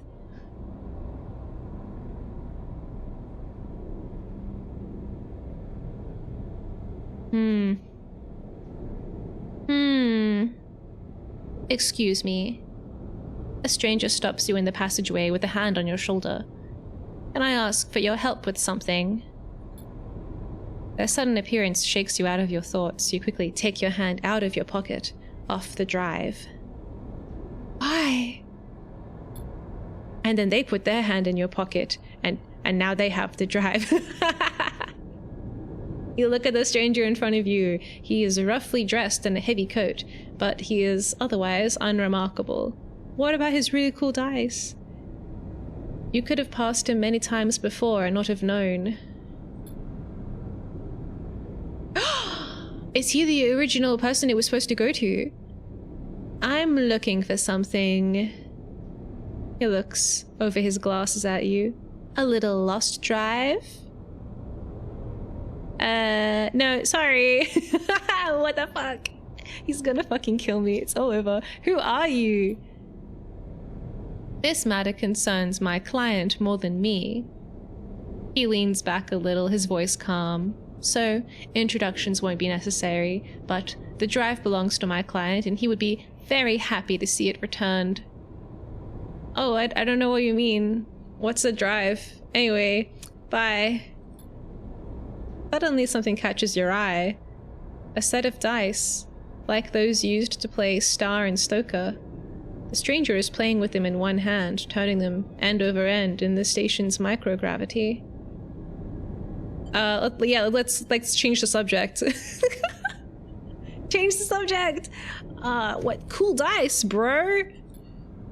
The stranger looks down at them, as if he had forgotten he was holding them. I must admit I love playing games to pass the time. I enjoy the chaos of Star and Stoker with its unpredictable shifts. He spins the floating dice. Oh.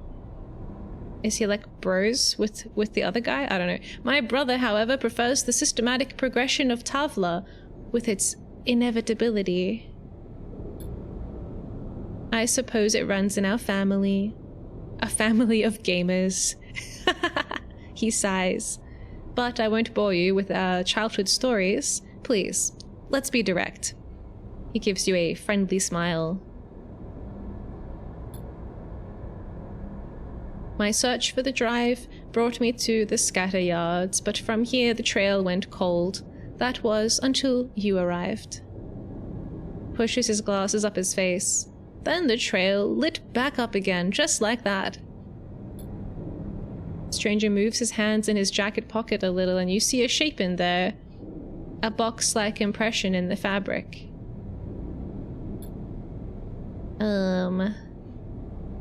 My client never intended these events, you must understand. One of the other contractors proved to be overzealous in an attempt to conceal their mistakes. The result was the regrettable situation you saw in Hexport. I feel like regrettable is kind of underselling it a little. But for all that to be for nothing, that would be a waste beyond the original act, piling insult on injury. The stranger sighs. There's much to be gained in a system desperate for peace, for the war to be ended. And wars tend to end when one side concedes.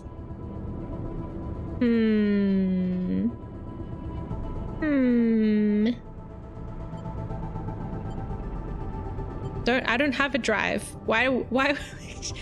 Come on, sleeper. Let's go harder on the denial here.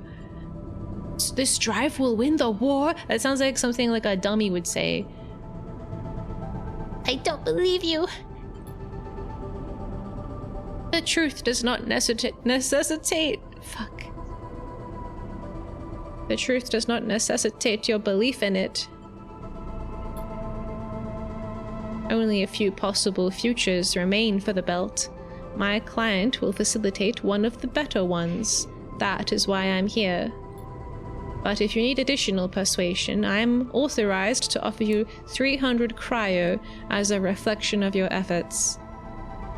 The stranger smiles again, his tone never straying from its business-like calm. You're telling me I have something that could end an actual literal war, and you're only offering me 300 credits. Now. And my life. My life and 300 credits, I guess. Unless he's just gonna kill me. Can you return my client's drive? Fuck.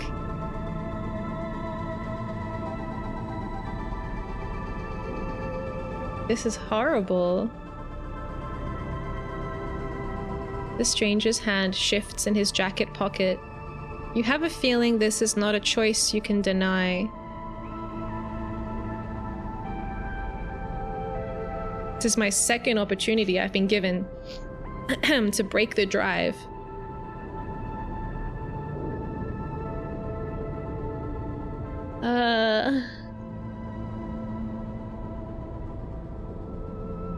I could break it. And then he'll be upset with me, which would be funny. Or I could give it to him. And I have no idea what would happen. Break it in front of him. Wait, you mean this drive? Whoops. I'm just such a strong robot. I'm feeling strong today. So I accidentally just crushed it into dust. But if I give it to him, what will happen? You know? Probably something bad, but that would be exciting. Like, giving it to him, I think is more chaotic. Right? The options of what could happen next. Like, what's gonna happen next if I break it? He's just gonna, like, maybe kill me. He's just gonna maybe kill me. And the war will keep going. I don't know who your client is though, buddy. Why don't we, like, talk this over a little bit more before I just give you the thing? I feel like he's not really doing a good job of convincing me. Maybe because he's so confident that he can just kill me, so he doesn't really need to convince me. It's like, either be convinced or be dead. Either way, I will have my drive. Unless I break it. Which would be fun.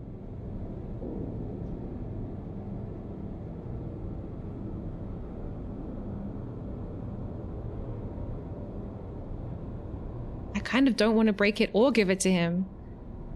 I kind of just want to keep it.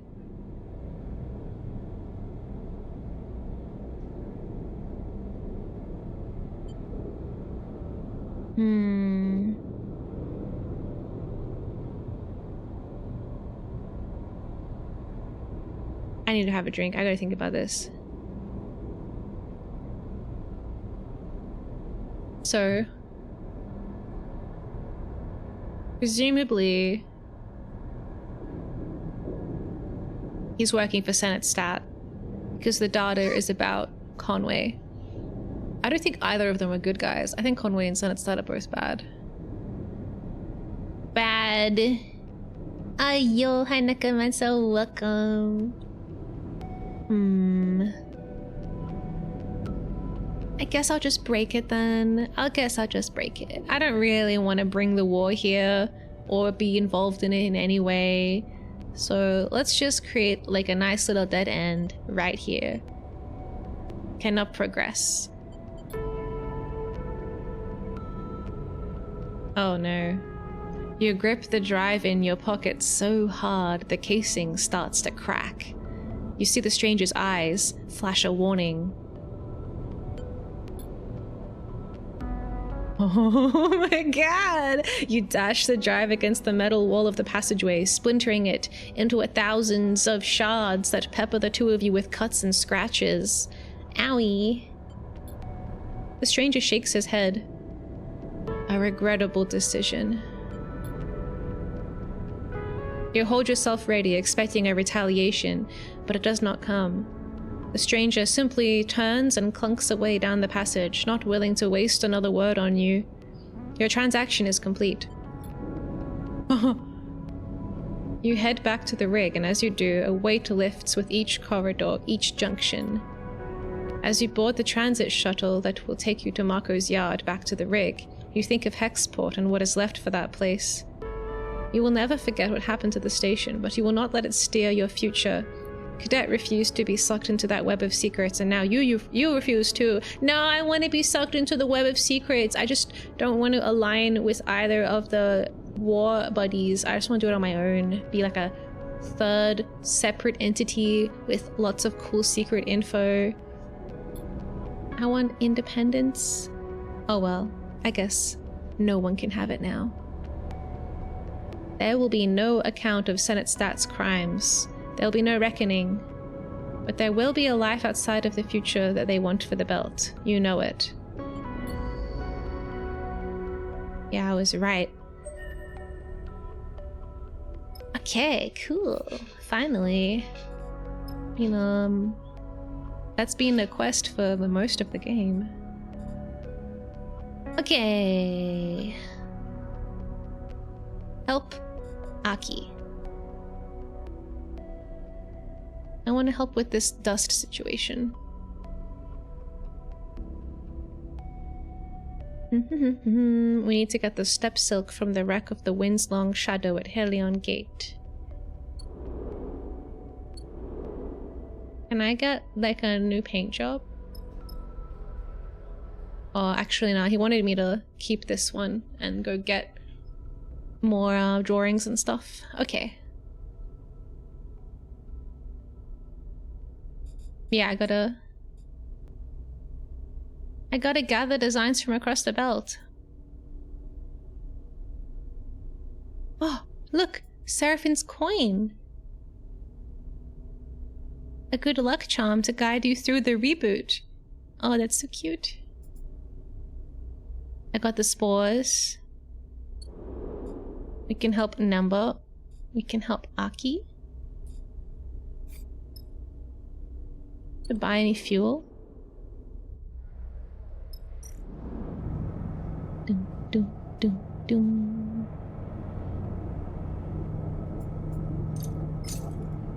Okay, I have $2. I should probably do some work.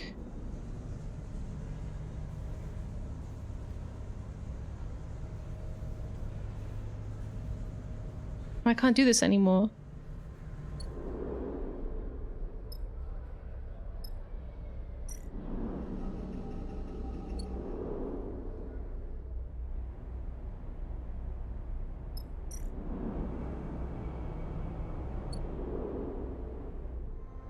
What can I do? Nothing. This place sucks. I'm leaving. Okay. Where are we going?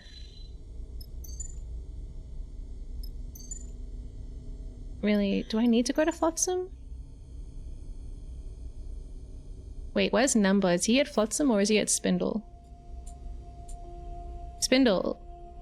No one's at Flotsam. Really need to go there. I need to go here. Maybe we should go like boom, boom, boom. Yeah.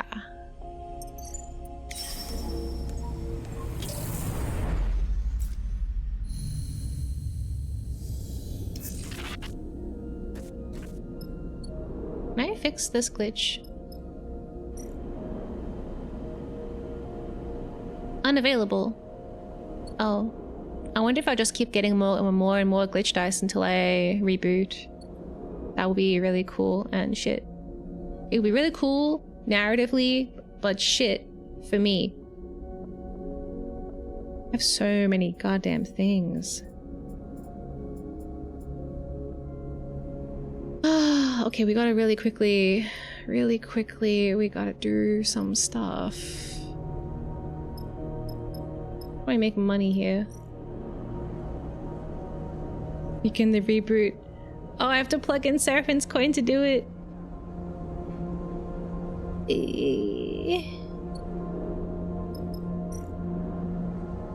You need to be rebooted to have any chance of surviving, but the outcome is unclear. This step will mean big changes no matter what happens. Okay, I really gotta do those missions before that happens. I don't know what's gonna happen. I don't know what's gonna happen to me. But I don't have any money. I need to make money to buy fuel and then I can leave because I can't buy any at the gate. Okay.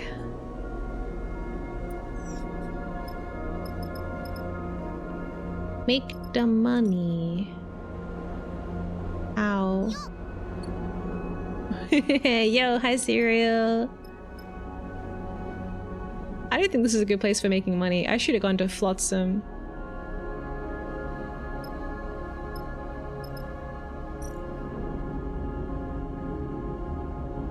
Uni needs one final batch of Solheim data to complete her work on the mainframe and lay the foundations for her archive.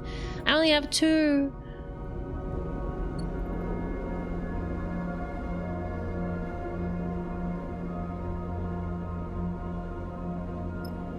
I only have $2 as well.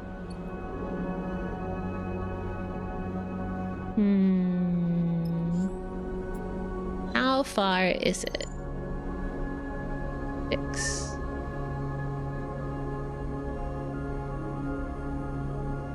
Let's just double check that that's where we have to go. Yep. There it is. Okay. Key.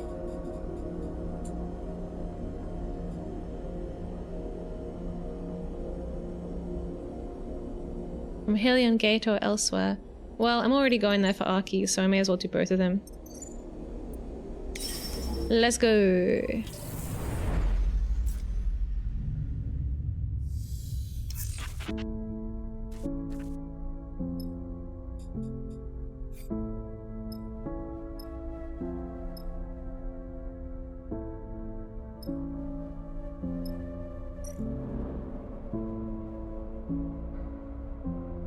Literally cannot scavenge fuel. I have enough fuel to like leave. Okay, cool. We can get back to the spindle after this. Okay. Just checking.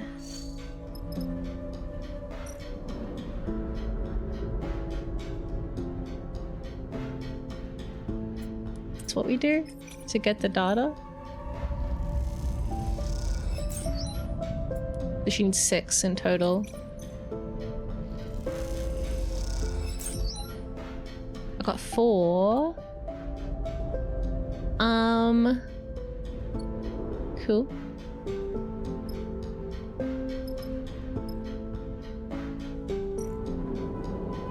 Unfortunately, all the tasks here require enduring, which I literally just cannot do. Except this one. I'm worried though, because if it's like a danger, if it says danger on it, then I'll probably get hungry if it goes badly. And there's nothing to eat out here. And I only have $2.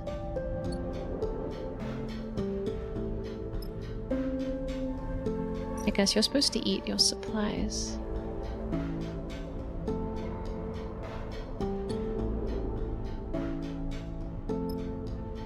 Okay, let's do the mission for Arky. It's listed as risky, not dangerous.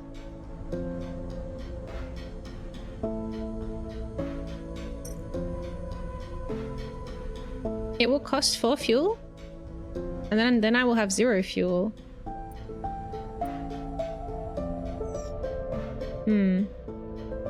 Should I go to bar spindle and then refill my fuel and then come back, maybe? While I still have my 4 fuel?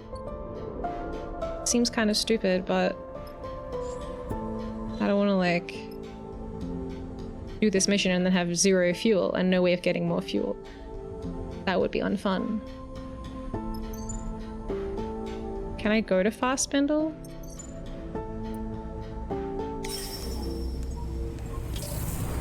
I guess I can hand in Nemba's quest while I'm here. New location? There. Got how frickin' spindly this place is. I don't see a new location. Hi, Nemba. Nemba, here is your stupid spores. I hope you like it.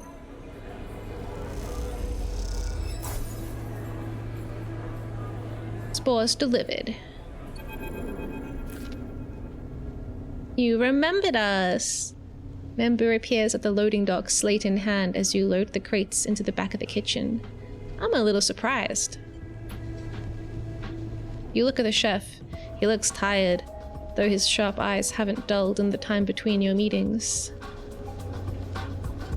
Didn't believe me?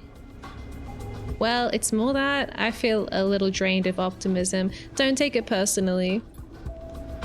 Nemba glides over to a crate to take a look. He squints at the crumbled corners and bent lids. Not in great condition, though. How long have these been bouncing around in your hold? They were already like that. Now that I can believe. They didn't bother to bring them to the right station after all. I have a place picked out in one of the bays to cultivate these. Warm, damp, near the air recyclers. He pushes one of the crates gently into the kitchen. Shouldn't take long before we have mushrooms to cook. You follow Nemba into the kitchen, remembering or remembering? Well, anyway, I'm remembering my shifts working here. They were long, but the company was good. And as with all things, the difficulties have faded with time, leaving a golden sheen behind. Nemba seems to catch the way you're looking at the kitchen. Much the same as before, I'm sure you noticed, but twice as oversubscribed. Each cycle, more refugees come out of the inner system. The war isn't going anywhere. Nemba pushes the crate into a storage rack and pulls netting across it. They disperse across the belt, of course, but many don't make it much further than the overhang, especially if they can't work. Not just food either, we need blankets, housing. Nemba suddenly pauses and shoots you a look over his glasses. Tell me, how is the green belt? It's only half green, so I guess it's good. I heard it was organized as a cooperative. All the workers sharing in the trade of their goods, but no chits exchanged, only resources for the colony. Nemba watches you closely. That's right. I mention it because, well, it might be the kind of place to offer aid to the people here. Nemba sighs. I regret being mercenary, but waiting for benevolent helpers doesn't work. Apart from present exceptions, of course. I can speak to them? Yeah, I can have a chat on his behalf, I guess. It's worth a shot. Nemba looks you in the eye. But you need their trust first. Earn that, then talk. You have a feeling Nemba was waiting for your suggestion. Here. He takes one of the crates of spores. I'm sure they could use these. Take them as a gift. He pushes it to you. But don't begin with the spores. Begin by understanding what they need from you. Trust me. You have a feeling Nemba is good at getting what he wants. Meanwhile, I have meal prep to begin. He takes a deep breath. Thank you for the spores, really. I will keep asking for help. You have to forgive me for that. He smiles. It doesn't mean I don't understand what you're giving. Now get out of here. Get out of here! Nemba waves you away with your crate of packed spores, his expression both withering and encouraging at the same time. What the fuck? Okay, cool. I can upgrade something again. Damn.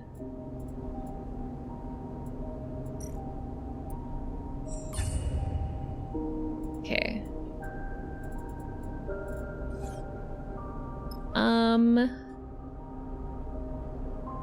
Cool. Well, that leads nicely into what I'm about to do next, which is to do a quest for those people. But first I need to make some money to buy fuel. Oh, this is the new thing. Ah, right! Doing art!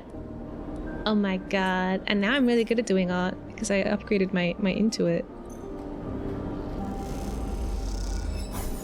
Excellent. I was supposed to be making money, but instead, I'm just doing some sketches. I'll make 1 money as a treat.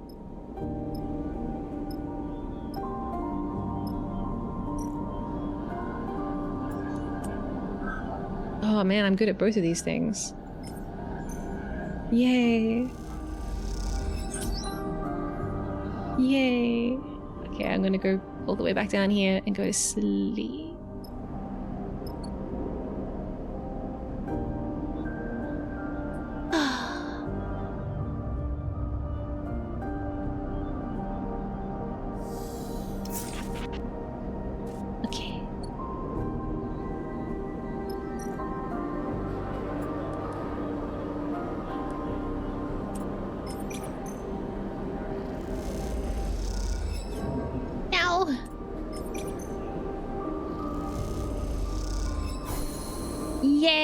Did a sketch.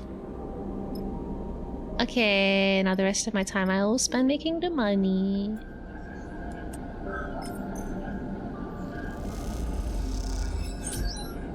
I guess this glitch is permanent because the marker is red, not grey. It's a shame.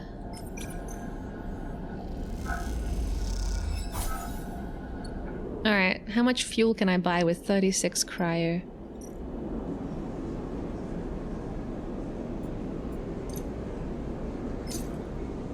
Oh my god, it's only $5 here.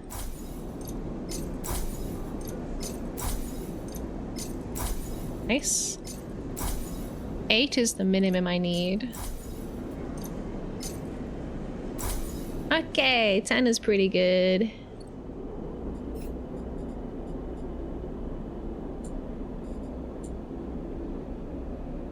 Do do do do do do do do do. Namba wants to make an alliance with Aki, the administrator of Greenbelt, to help with this humanitarian project in the Underhang. Cute. I wish I wasn't dying. Kind of, I don't know, makes me a bit sad. I love this like little shaky effect on the dots. Okay, to the gate. I have enough fuel. Do I have enough fuel? Do I actually have enough fuel? It's like 5 to get there. And then 4. And then I only have 1 fuel. Oh, I really do need to get more fuel. I forgot that it actually costs fuel to go there to begin with. I'm gonna use 8 fuel just by doing this mission. Right? Right? It's 5. It's 4 to go. Or is it... Am I thinking right about this? It's like 4 there and 4 back. And then 4 for the mission as well. Isn't that tons of fuel? I'm worried every day that I spend not doing a mission though, that I will just die a little bit more every day. Ah, damn. Gotta do it. It's a cool mission. I guess we'll spend 1 more day here accruing what we need, getting supplies and stuff. Then I'll go. I'm just worried that I'll get another glitch or something. Also, I need to eat some food. Okay.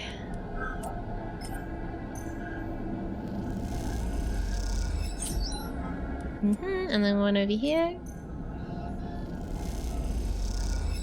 And one over here.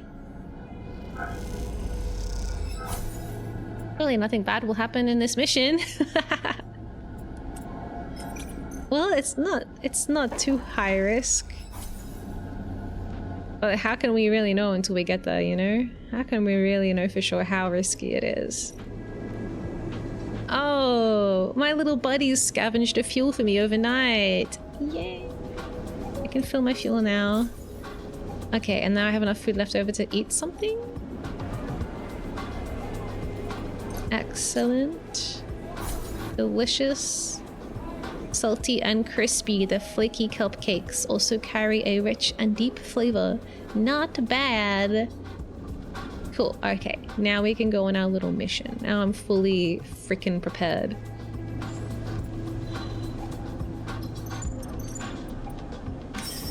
Bye-bye. Whoosh!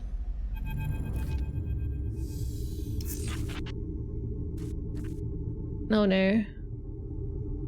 I'm dying a bit again. Another flicker in the dark before waking, and a numbness that follows soon after. You wake slowly and stare out at the flickering stars and the distant rocks of the belt. You let the thoughts of fear or panic wash over you. No! Don't let those ones wash over you. That's bad! Or maybe it's like washing it away. Maybe it's good. Maybe it's a good wash. I don't know. As long as we're not like marinating in it.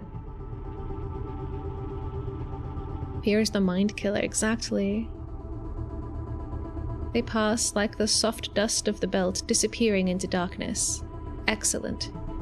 You find yourself once more, as you do every morning, as you will continue to do, cycle after cycle, until you can't. You wonder what part of you has changed, what system is failing. Your frame is silent, its complaints only felt in ambiguous sensations. I dropped my pen. I was playing with it. The glitches seem random, unpredictable, but also inevitable. They will only increase in number until you reboot yourself. But you don't... I knew it! But you do not know what lies beyond that. At least the glitches are dependably familiar.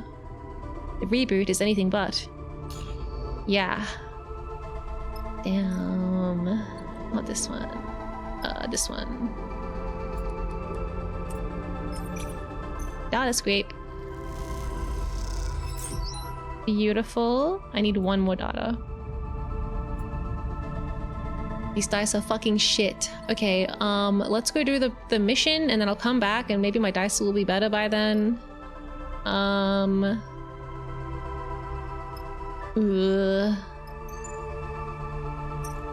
Confirm. I'll get paid for this at least.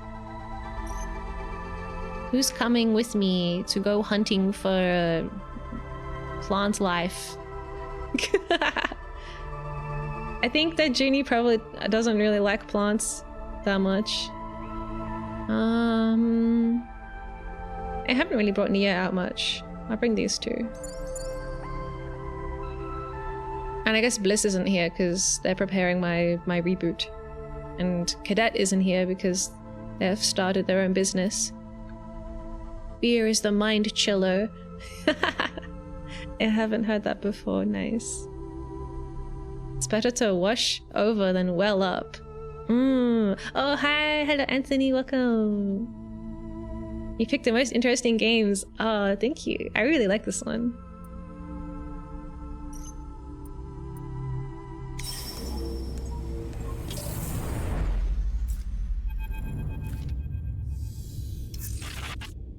Oh my god, I have two glitches. Oh no! The wind's long shadow floats broken open at the sunward edge of the belt.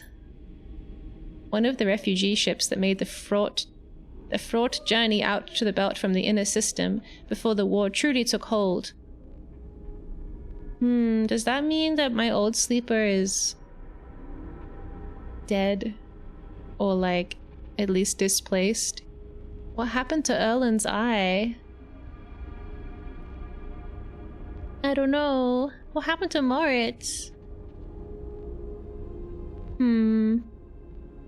Wind's long shadow is a monument now, and a warning to any other vessels that might stray sunward.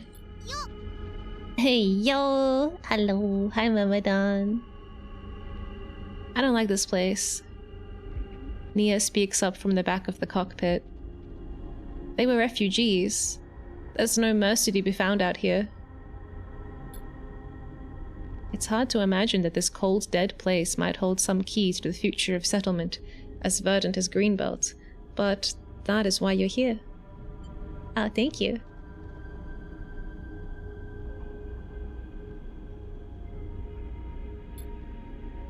Steppe silk husks. That's what Aki said. The crop she brought from her home, carried out with the refugees. If there's anything left, it'll be your job to continue its journey from this place.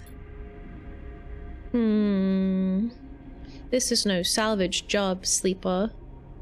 Seraphine gets up from the cockpit seat. You need to be delicate. The more of those things we can get out, the more Aki will pay. Not to be totally mercenary. Seraphine winks at you. You look out at the wreck, shrouded in debris. Delicate. Right. Time to put that to the test. Yeah, I can be delicate. It's gonna be fine. Okay, we have 3 points to interact with. Crop processing, storage vault, and the broken dust house. Let's see what they need.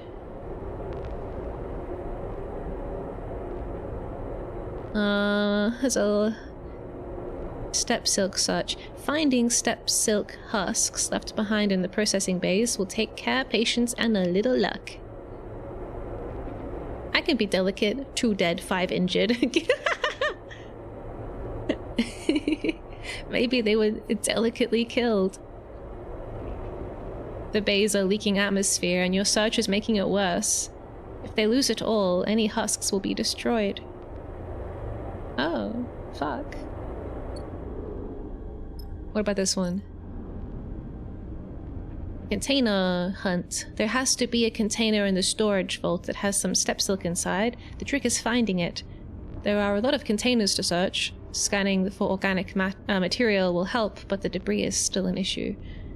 The ship's vault is full of sealed containers that might hold a protected steppe silk husk, but it's also full of dangerous debris. And this one. Sifting through the clouds of dirt sector by sector is the safest way to uncover any husks that might have survived. Digging through the remains of the old dust house is an act of hope. Can anything have survived this? The dust house is full of dirt and shrapnel. Clearing it might unearth some husks, but it might also destroy them. One wrong move and they'll be destroyed forever. Well, great. Great. This one has the least risk. So I guess we'll start there. Thankfully I'm good at these. Flint is good at this.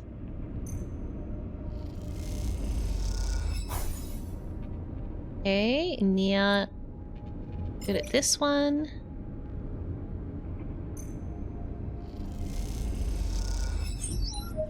Good, good.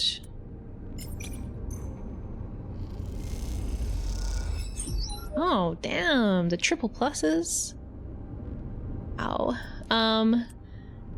Yeah, I'll do one.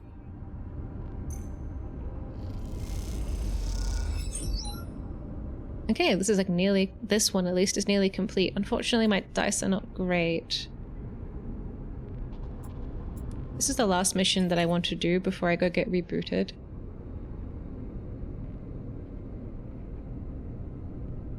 I guess we don't have to be in a hurry necessarily. We don't need to rush.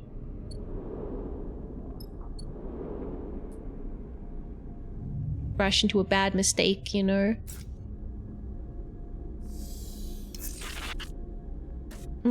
Okay.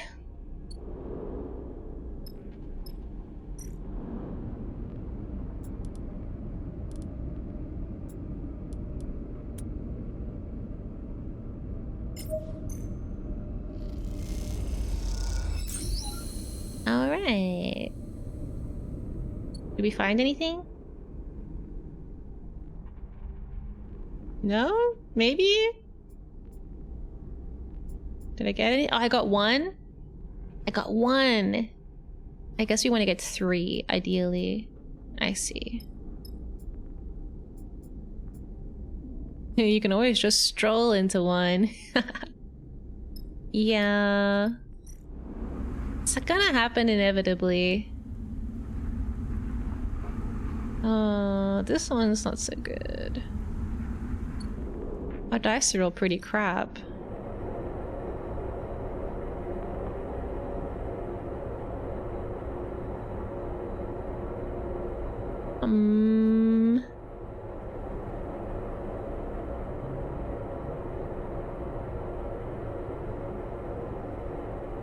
I've got 2 2s.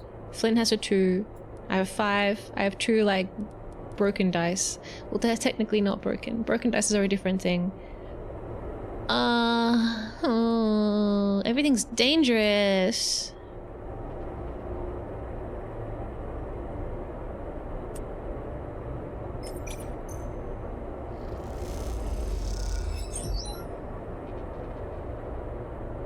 Now all we have are 2s. Although this 2 it can be a 4, so maybe it's worth the risk. Oh. Maybe it's fine. As long as I don't let the red side fill up, we're okay. Okay. We don't really want to do anything. Miya, why are your dice so bad? You can't even do any of these tasks. Can you do these? Oh, you can, and you get a +1. But it's dangerous. Oh, damn, and we can only fuck up 3 times. Okay, this is like the highest risk one. Alright, everybody, we're going back to bed.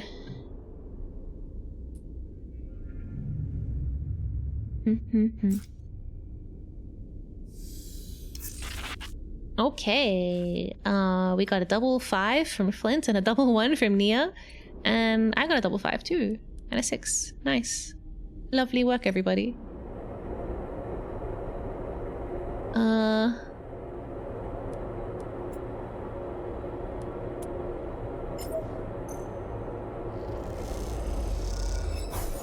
Oopsie. Let me just check this. Okay, Flint can't do these, so I should use Flint on this one.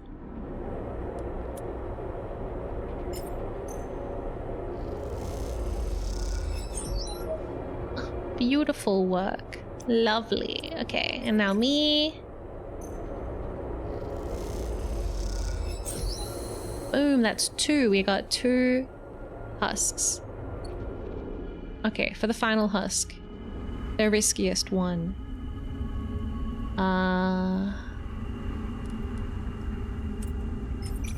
Let's begin. I can't make any mistakes. Or I can make 2 mistakes maybe, but like I don't want to make any mistakes. Thankfully it also has the fewest chunks. I reckon we'll be able to do this one tomorrow.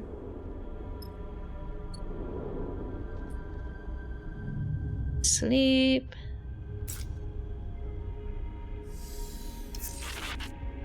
Okay. Oh my god. Oh my god. Excellent rolls. Flint has double 6s. Unfortunately, Flint can't do these tasks. No! But Nia can. Let's go, Nia. Nice. And then I'll do the final one. Lovely. Okay. I think that's everything. If the wreck wasn't dead before, now, scoured of the final husks of life, it surely must be. As Seraphim starts up the drive, you give the Winslong Shadow a final look in its resting place. We went to this ship, right? In the DLC of the previous game. It's hard to feel sad about another chunk of scrap orbiting in a system that is made of nothing but scrap of past regimes. But the people who lived on and built this ship, those people are worth a moment of memory. You think of them as you prepare to leave and hope that they, like Aki, have been carried on to new lives beyond the desperation of escape. And those that didn't get out, you hope your passing through this place did not disturb them. Bye-bye!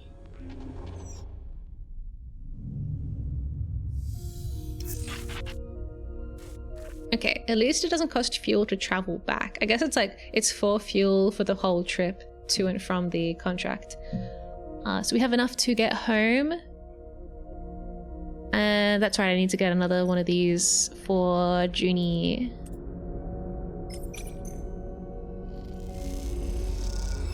That's what she needed, right? 6 of them? Does it say? It does not say. Lol. Okay, it's just based on me memorizing. I'll just get an extra one just in case.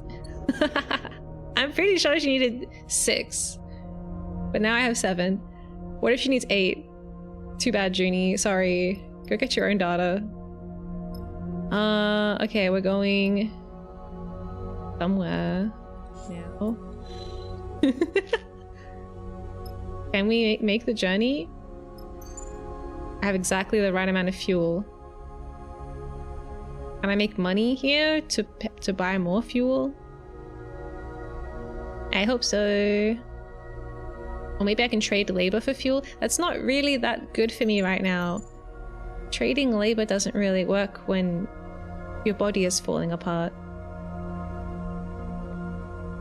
I guess if I can just like go on the computer and program some stuff for them, it won't be too taxing.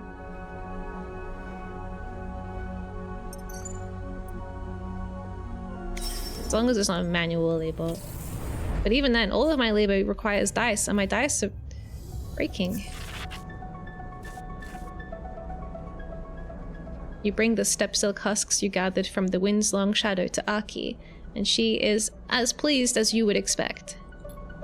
You meet her on the bridge overlooking green fields, the greenbelt workers quietly toiling below, while the air recycler's wind gently rustles the leaves of the crops. Sleeper.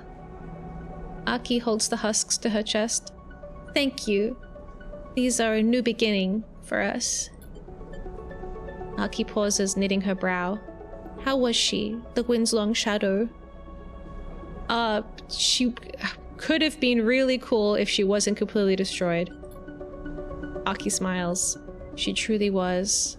She looks down. Until they killed her.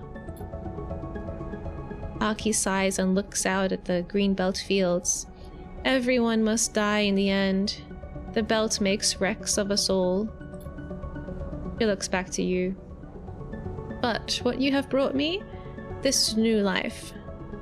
Give us time. We'll need to clear and reseed the other biosphere. Aki bows. I hope you will return to us when the work is done. She presses a handful of chits into your hand. Thank you. She meets your eye. You watch her carry the husks gently away, glowing with the promise of fresh growth. I got 100 per seed. I got 300. Nice. Okay. That. Okay, in 6 days, we can check this out, and it'll be cool.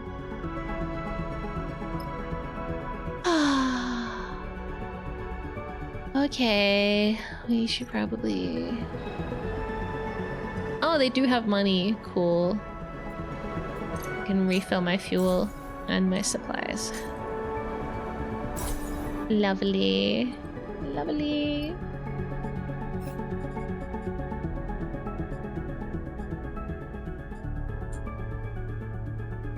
Do-do-do, do-do-do, do-do-do, do-do-do.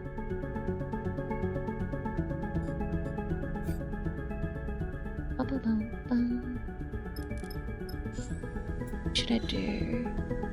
Just realized, because you smashed that chip in front of that guy, they won't be coming after it anymore. Yeah. It did feel kind of like dangerous to carry on me. Like a beacon for like disaster.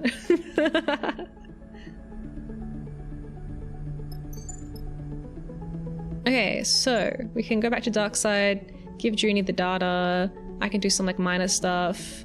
Maybe we can go back to the gate, back to the green place when that's done, and then I'll reboot my brain. I don't want to reboot my brain. Rebooting my brain is scary.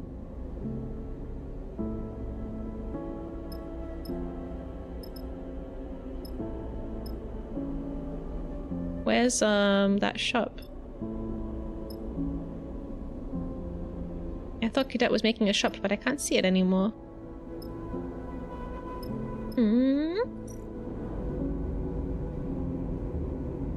6.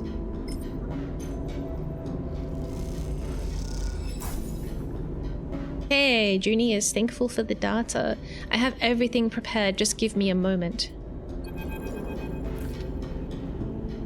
You've been waiting for what feels like a long time. Junie insists you can't help, so you find yourself floating in the baking heat of the HabPep mainframe while she taps away at her terminal. Junie should get a new outfit, now that she's hanging out in this, like, sauna every day. As you do, you can't help but shake the feeling of a presence nearby, one that you are coming to understand as some remnant of Overseer. You don't know if Overseer was ever really a person, but now, with their many selves combined and dispersed, their consciousnesses... no, just their one consciousness, expanding to fill the vast space of the HabPep and its networks. They surely aren't even close to human anymore. You think of them as a ghost, but perhaps now they are better understood as something less mournful. As a system, a process, a thing becoming. The entire station is their body. You can't help but wonder how that feels. And we are ready. Junie hits a key on her terminal with percussive force. It'll take a little while, but she'll be online in a few moments. She looks flushed with excitement. Weren't you listening last time? Junie squints at you. Don't tell me you drifted off. I was thinking about Overseer. Junie shakes her head. Then you don't know. She suddenly looks concerned. Boom. A voice screeches out of the terminals. It descends in pitch from a squeal to speaking. Then below the mainframe, a flickering projection appears, first as lines, and then as solid light. Oh, no way! What the? Welcome, visitors. Overseer was Warden? Or is this... Did they take... I'm so confused. There's been so many orbs, I can't keep track of them all. Welcome, visitors. Warden flickers and warps. I am the Warden. Please provide... The image jerks and freezes and then blinks out. Shit. Junie taps at her terminal. Just need to reconfigure her for the HabPep environment. A Warden? Seriously? How is this possible? I found her, or at least an iteration of her, in what we took from the bunker. Don't worry. Junie glances over her shoulder. I've taken precautions. She can't hurt us. The technician is right. Warden's clipped voice echoes through the cavernous mainframe bay. My protocol is operating under safe mode limitations. Warden's blind eyes stare out over your head. Do not be concerned, Officer Dahl. Shit, they remember. Sorry, I'll fix that. Junie chuckles. What about the archive? Warden is our archive. She can sort the data, act as an interface, answer queries from anyone who visits. Junie smiles. Come on, you have to admit, this is pretty cool. You look at the statuesque figure of Warden, once at the heart of Solheim's intelligence-gathering operations across the belt. Could such a tool of corporate oversight ever be used for something good? Look, watch this. Junie turns to Warden. Warden, provide the last known location of every Solheim vessel above rigger class in the Starwood Belt. Immediately, technician. Warden draws a circle with a pointed finger and expands. And it expands, filling with bright specks. At first hundreds, and then thousands, a constellation of sights. See? Junie grins. This is our future, built on the foundation of our past. These tools are ours now. Junie's pretty cool, yeah. You look at the arc of specks, the points of light describing the shape of long-dead corporations' power. This is great! This is incredible! Junie smiles. It is! People need to know what this city, this system, is built on. Warden can do that, expose that. It will be up to us to reshape the ruins into something new. I knew when I saw her that I couldn't leave her there, alone in the dark. I've been in that dark pit, and I won't condemn another being to it. Junie looks at the placid Warden. Human or not, how we treat her is a test of our own values, of the world we project. Oh my god, Junie, you're so nice. Data is not a currency. It's not a commodity. It is the immaterial output of a system, a structure, a society. Junie meets your eye. This will be a place to uncover that system for ourselves. He looks around at the chaotic trailing wires and the floating terminals. Once I've cleared it up a bit. She laughs. You and Junie spend a little longer in the mainframe, sorting cables and offering Warden casual queries. Not all of them return useful information, and Junie begins listing out the changes she will need to make. After a while, you both find yourselves tiring, heads aching with all the fresh information you've crammed into them. So you close up the core and ascend back through the layers of the facility to Darkside's surface. As you do, you feel the history of each strata, the layers that make up this place and the belt beyond. Now, more than ever, it feels tangible to you, as if it contains not only the past, but the promise of the future as well. Yay, future! Yay! Yay, yay, yay, yay, yay. I hope I have one.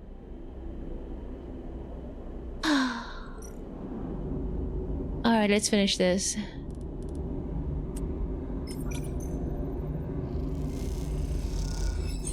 Ba-bam! You watch as the last stacks of crates is guided up and out of the cavernous Vtuber safe house. You doubt it will be long before this space is filled. Darkside will not tolerate a vacuum for long. This city takes every opportunity, its inhabitants built in every crack and crevice. As Vtuber's spaces are cleared, they will be occupied. The gang's legacy will be buried under factories, kitchens, markets, and housing, but the people will remember the cold and desperate grip they once held on this place, even if the city does not. Come to gloat? Maybe I have. I didn't think they would be here. The voice takes you by surprise, and you turn to see Orin floating in the shadows, arms folded. He drifts forward into the pool of yellow light. You overthrew a tyrant. You should be pleased with yourself. His tone is flat, and you are unsure how to read his statement. It wasn't just me. Yeah, I had a lot of help. I suppose. Orin eyes you. But from what I heard, you burnt those pale eyes out of his skull. He smiles a thin smile. I imagine it was quite the sight. You don't recall the moment of Lane's death. In fact, the abstract nature of that moment, almost dreamlike, means you had almost forgotten. You tense a little as his scream comes back to you, a screech of white noise bathed in white light. Orin is still watching you. He almost would have respected you for actually doing it. Orin inspects his knuckles. If he could have respected a creature like you. What the fuck? I'm not reacting to that. What do you want me to do? You waiting for me to like laser eye your brains out as well? Orin watches you for a response, but looks away when it's clear you aren't going to be provoked. I came here to clear out the old disease, just like you. Orin gestures to the space. Vtuber had to go, and I came here to be a part of that process. Yeah, good for you, mate. I don't really care what you want to do. I don't really care about you, Orin. Why are you here? You can't burn everyone you don't like out of this place, I'm afraid. I mean, I could try. Orin folds his arms. This is our home, whether you like it or not. I didn't like Lane. It's hard to imagine anyone did. He saw Darkseid for the opportunity it was, and woke Vtuber from its slumber. He turned a gang into an administration, and a city into a machine. He was too erratic for my taste, perhaps, but he held his place, shaped it into something. I see that you have no intention of doing the same. What the fuck? You don't even know me. So what will happen now? Orin meets your eye. You've created a space that must be filled. Will you take responsibility for that at least? The people will decide. Oh, will they? Orin chuckles. I can see that you don't know the first thing about Darkseid and its people. The people decided on Vtuber. You changed that. Now you want them to pick something else? They're opportunists, all of them. They will choose for their own benefit only. In the end, I should thank you. The city was done with Lane. Orin gives you a nod. And I'll be honest. I will be honest enough to admit that you did what I didn't. But never forget that you are an outsider here, and Darkseid hates outsiders. What the fuck? I'm literally an outsider everywhere, dude. I don't... What do you mean, outsider? What do you mean, outsider? Before you can respond, Orin fucks off. Orin kicks off and glides up towards the upper levels of the safe house, leaving you alone in the empty space. Though you do not put weight to his words, they still sting. Perhaps you think there is something to them. Who are you to decide the future of a city when your own future is falling apart each cycle? Well, I wasn't. I said the people can decide. The people that live here can decide. It's your delicate... Oh, wait. It's your decline. It's my decline! A spiral that can trap others in its wake. Or a necessary transition? The crisis before a new shape emerges? You hug your arms close to your side, suddenly cold in the stripped-bare safe house, and ascend once more.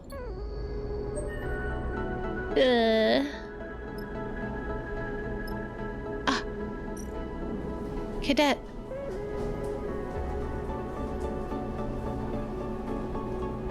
Cadet is short-staffed and happy to lend you an air bike to take all passengers across Darkseid. Oh, yay, nice! Cadet's dispatcher can't do every cycle, so she welcomes the help with directing riders and packages. I can do that. I want to go on a ride. It's dangerous. Neutral outcome. You make good on a few deliveries, though your time on the board doesn't even come close to Cadet's. Hehe. Okay, I guess... What else is there to do? Arky's probably ready.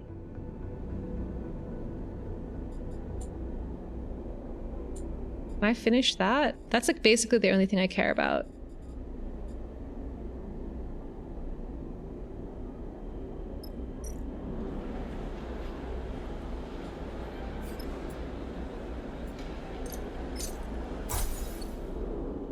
We're just doing like little missions and stuff. We're just flying around, having a nice time.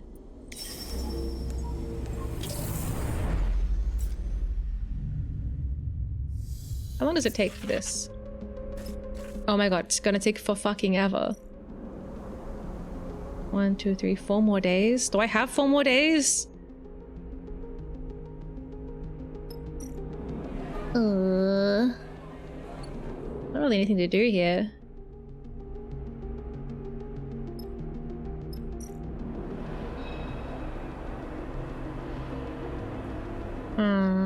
I thought more time had passed. It was only 2 days. maybe I can still do it after I have my crazy brain surgery.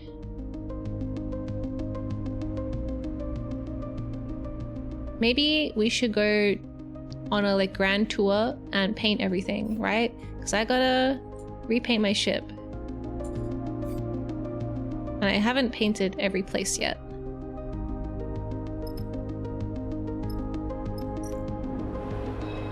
Fuel. Oh wait, this one. Bye bye. I guess I'll be back in 4 days. I want to go to the Hollow. I already painted that place. I guess I have to go to the gate to get around.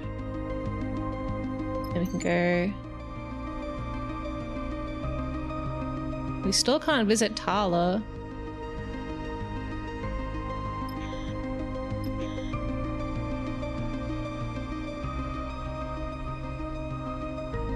Gulp.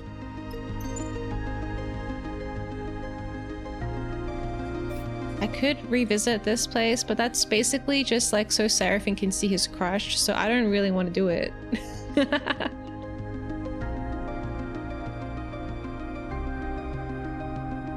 Sorry, Seraphim, I'm gonna be selfish in my dying moments. I guess we'll just... I don't know. Go back to Darkside and do the procedure.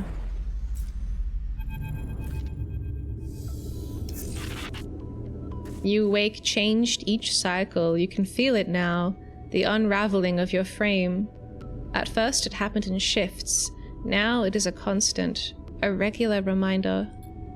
As you feel another part of your frame go offline and wonder about how essential it is to your survival, you think of Flint. You remember that Flint is waiting too, waiting for a reboot that will end their decline. The realization is unpleasant. You can hold on to your own suffering, but do you really want to prolong the suffering of another? Flint is in your orbit, whether you like it or not, their path affected by the gravity of your own. Perhaps you have delayed long enough. Or perhaps there is time yet. Few loose ends left to tidy in a belt made of loose ends, of drifting material. Then you can walk through the dark door of the reboot. Nah, I'm gonna do it now. I'm doing it! I'm gonna do it! Wait, I want to do one. I just want to go on one more like little motorcycle ride around the city.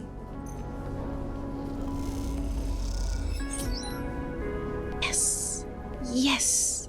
You made the stars to sun run faster than Cadet's best time. She's impressed and a little threatened.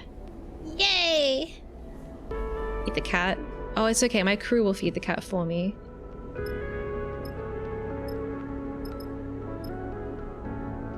Should I eat a food one more time? I'm not that hungry. But what if I die? Seraphim said this is the best tempura ever. I gotta eat it. Kenta's method for frying crisp and fluffy tempura in 0G is remarkable. Many have tried to replicate it and failed. Wow. You're not supposed to eat before surgery. I don't care, I'm doing it anyway. I might die. So I gotta do everything I want to do.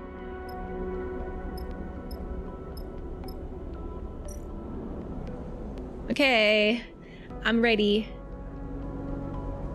You need to be rebooted to have any chance of surviving, but the outcome is unclear. This step will mean big changes, no matter what happens.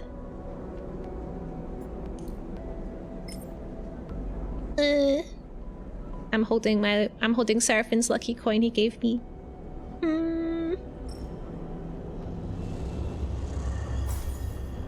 You wait outside the shop where Bliss is set up and turn Seraphim's coin over in your hands.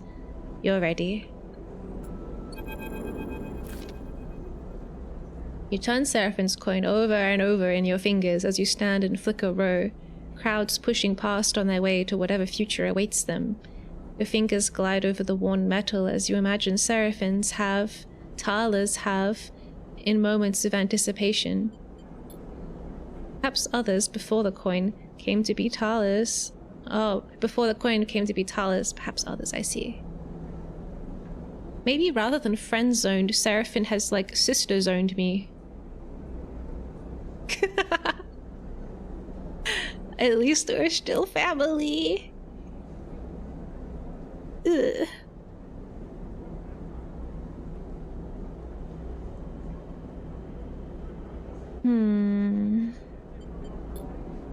Before their fingers... Oh wait, but their fingers were human! Damn, my fingers are not human. I have alien fingers. ESA. IRL. You're not supposed to eat before surgery because you could, like, puke and choke on it. Yeah, I know. I don't know what to expect from this. They haven't really explained the procedure to me. They're just like, we're going to reboot you, but like, what does that even mean? Their fingers were human, born, not made. This intrusive thought makes you slip the coin into a pocket quickly, as if it had delivered a shock. Oh no, I'm sad because I'm like role-playing being human. And... wow. Hear a hiss, and the door of the shop slides open, revealing Ankita. You see her eyes scan the crowds, almost defensively, before she spots you there and nods in your direction. Hey, Ankita, hello. She looks around for a moment, then approaches you. She looks tired, but her stubborn ferocity bubbles under the surface. Bliss is waiting for you. She nods back to the shop, which I guess is why you're hanging around out here. Nervous? Of course. She looks around at the crowd.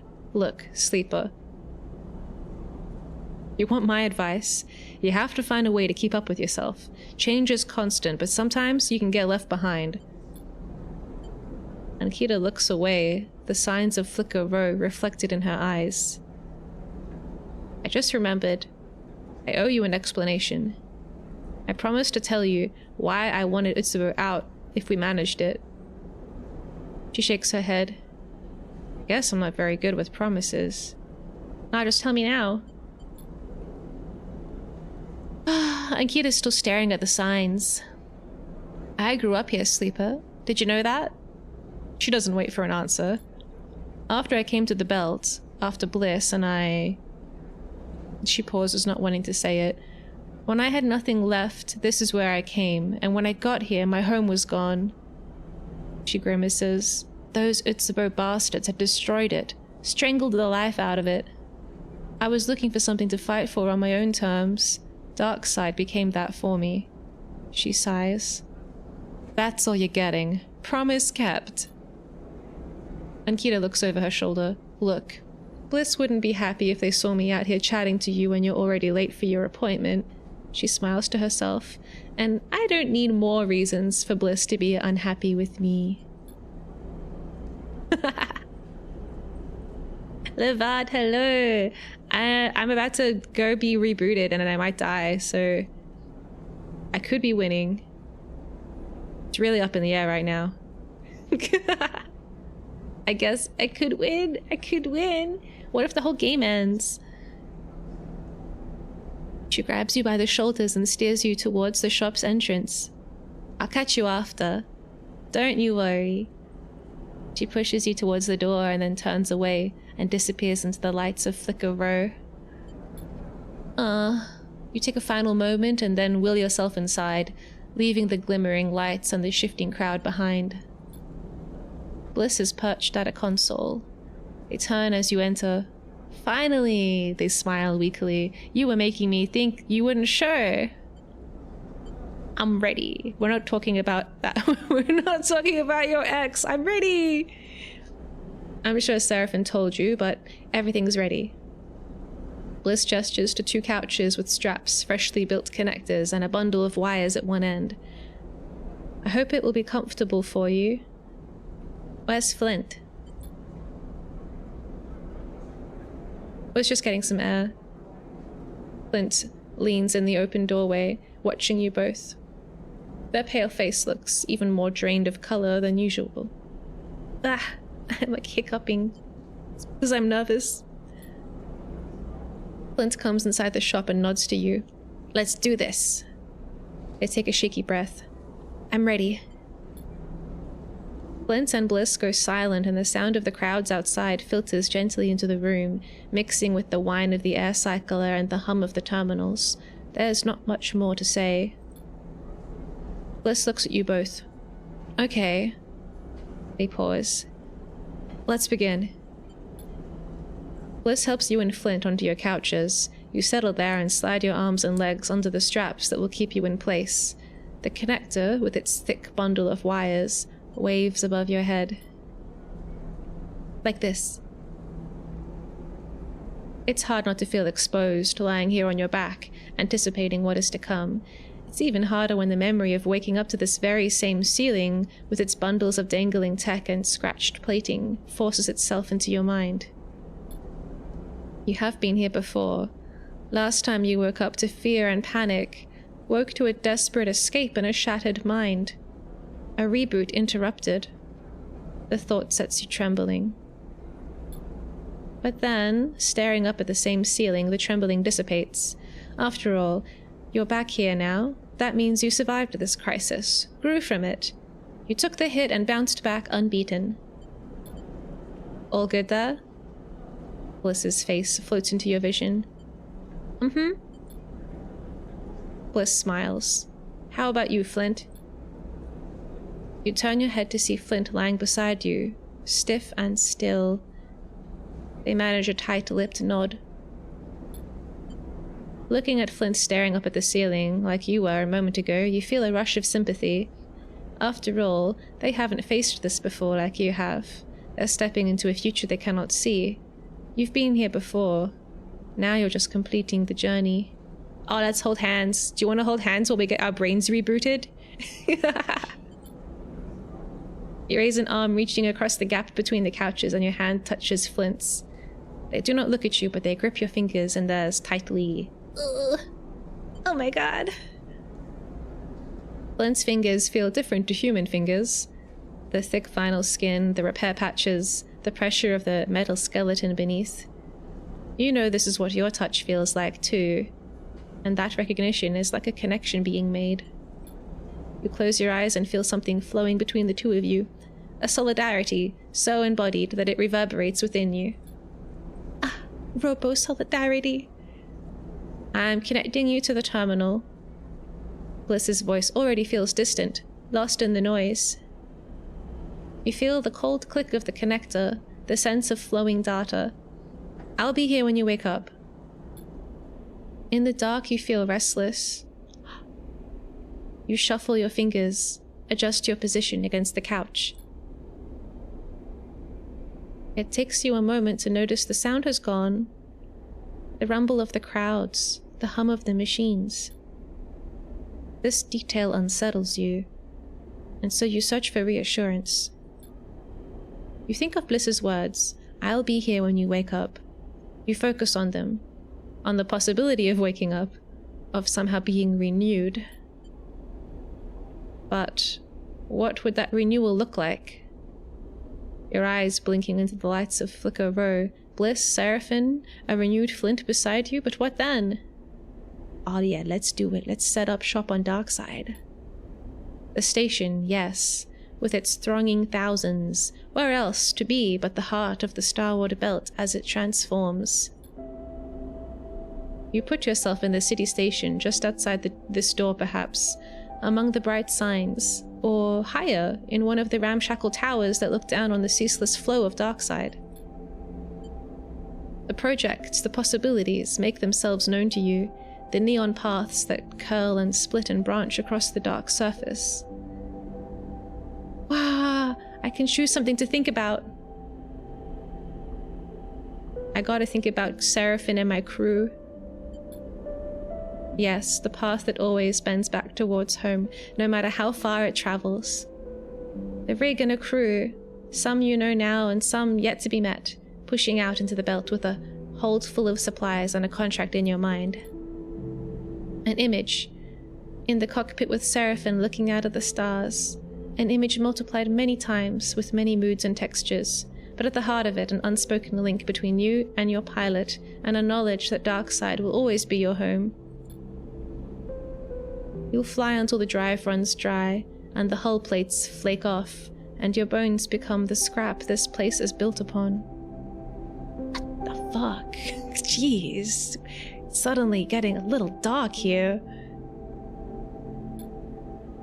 Then you feel it, the insistent pulling of a thread, the unraveling of your very self. The reboot comes on slow, and icy seeping into your mind. Little pieces of you flake off on the flow, fading with distance. You hear a voice. Bliss's voice, so far away now. You reach for it, stretch your every sense towards its familiar warmth. I'm starting the reboot. It's a whisper into the wind, pulled away from the moment it was spoken. See you on the other side.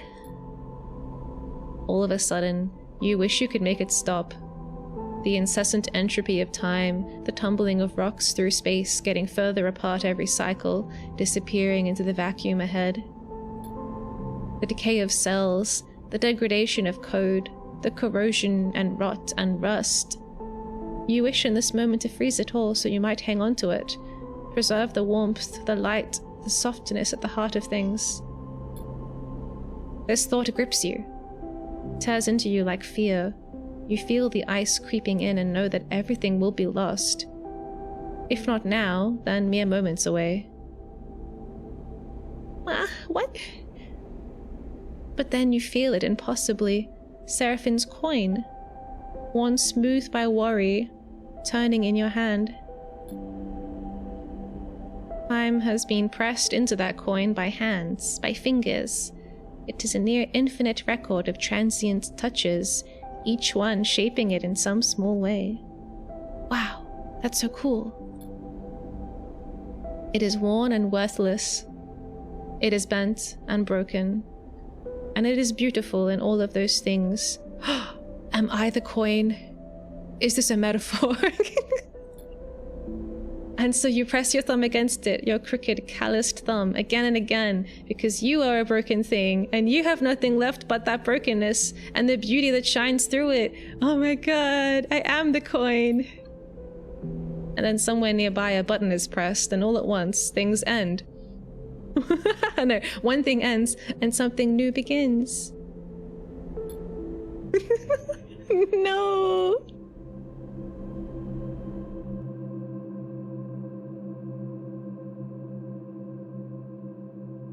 Hello? No.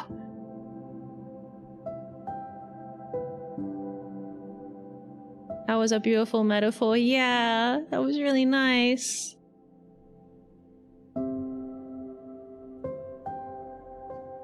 These are like the slowest credits I've ever seen. That's it. Hopefully not. I still gotta go paint my ship. Did I guess this is an ambiguous. If this is the end, this is kind of ambiguous, right? Was the reboot successful? Or did I lose my memories and now a new player is taking over and I'm being booted out, you know?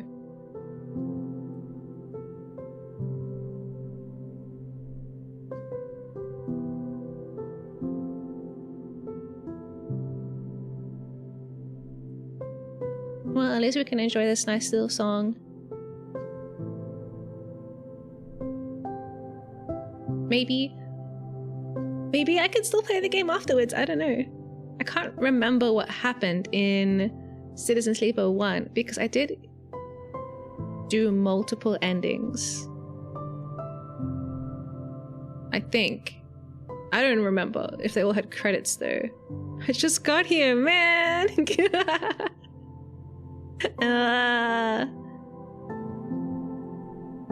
It's nice to just stretch though. Ooh.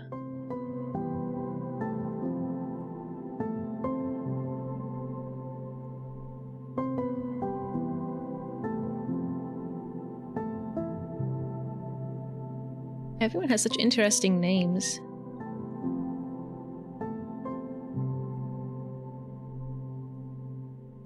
Made with Unity and Fmod.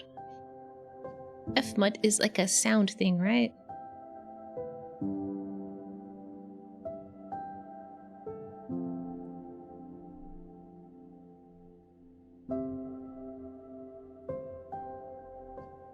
Are there multiple endings? I'm not so sure.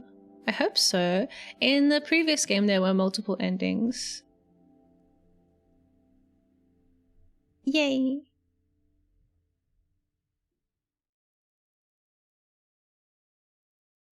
Is that logo like getting lobotomized? I only looked at it and then blinked and then it was gone. So, like, if I continue, what happens now?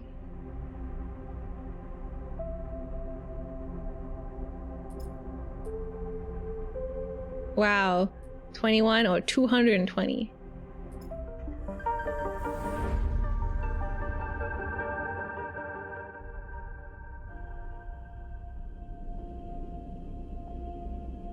Oh, it's like before I did the coin thing. That really is the end of the game?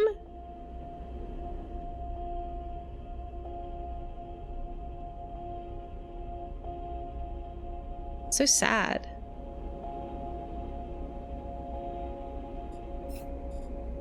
What about all the cool stuff? What about all the cool stuff that I wanted to do? I was gonna visit Tyler again once she finished having a revolution.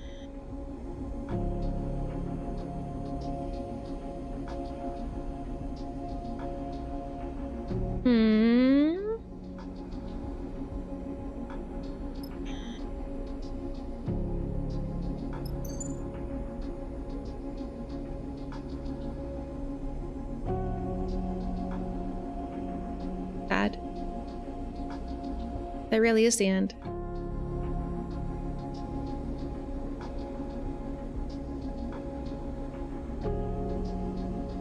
Should have fed my cat one more time.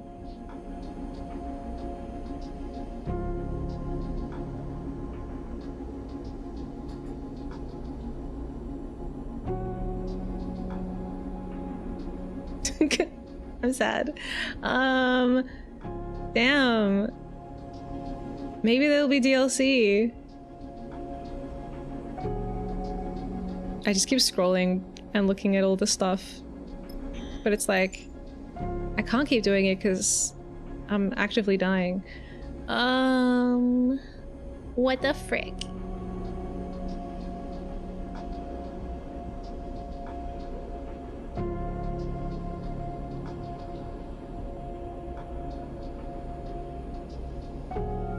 I guess I would have put off confronting Lane a bit longer if I knew that it would eventually lead to this outcome, so that I could have done more.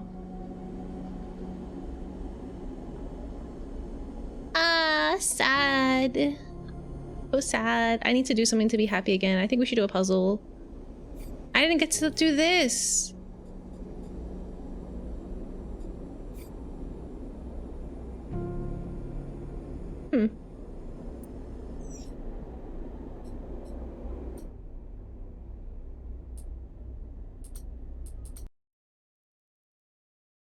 Boom, boom, boom, boom, boom, boom, boom. Okay, I don't want to end stream right now because I'm in a bad mood. I'm not in a bad mood, I'm in a sad mood. Let's do a puzzle, shall we? Since we beat the game, it's only right. Let me find my puzzle website. I'll just sit in the cockpit while I'm doing that. Puzzle, Control H. Wait, yeah? Puzzle.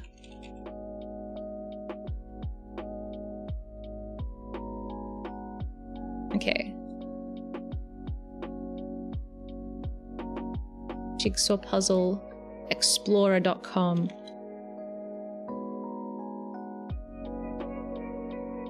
What do they have? What kind of puzzles do you have for me? Puzzle website?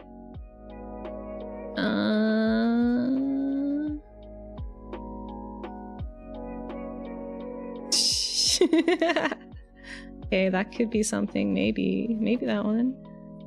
Or I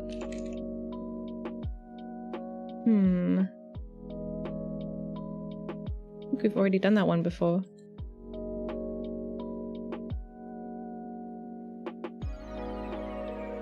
Ooh, this one's kind of cool. Well, let's do this one. Okay, we're gonna do a puzzle. We're gonna do a puzzle, and then I'll end stream after the puzzle. Let me just set it up.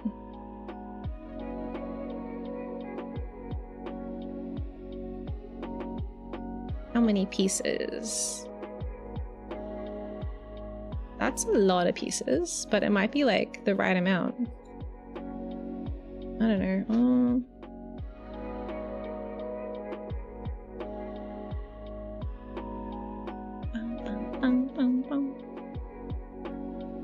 We'll do this, okay. Not too many. How many pieces is this? 264, maybe 252 is right.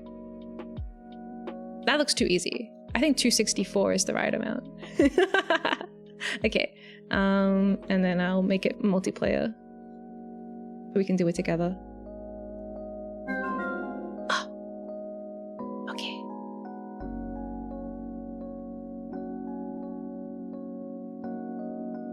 Puzzle time! Hehe. Oh, I'm in the way. Okay. If you would like to work on this puzzle with me, you can use the link that I just posted. And you should be able to jump in and start arranging little pieces.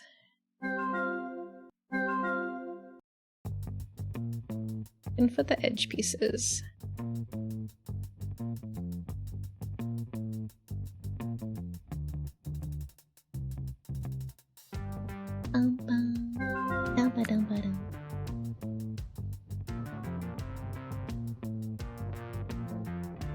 Oh, what about the corner piece? Nice.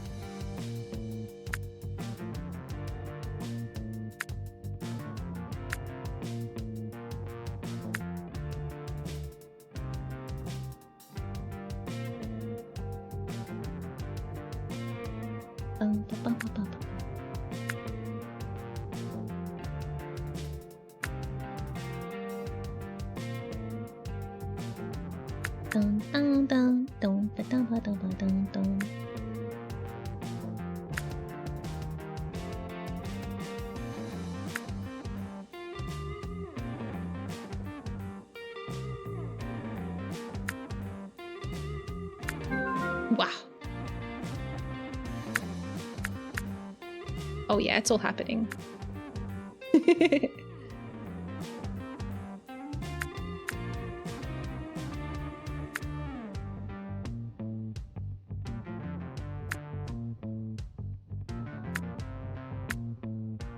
I like need one more piece for this side.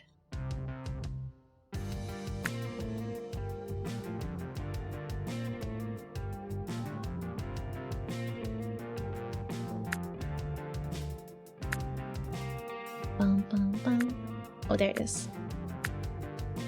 Okay, side one, side right, right side, complete.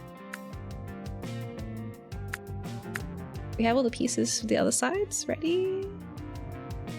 How's it going? It looks like it's nearly done. The bottom edge.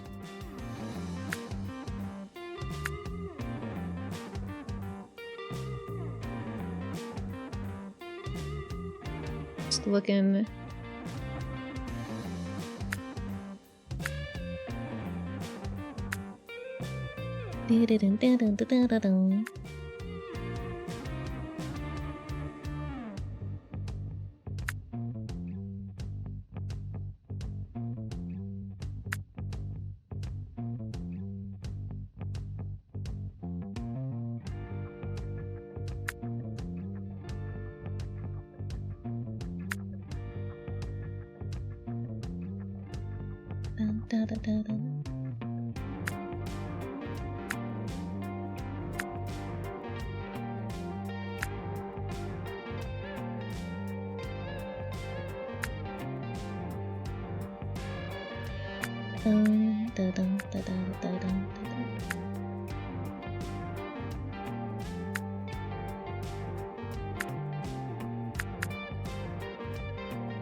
Nice.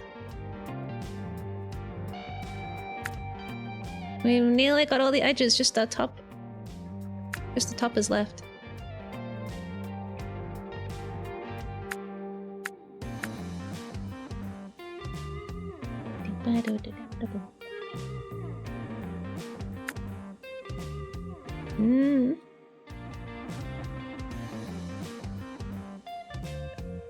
We're like, what about this one? What about this one?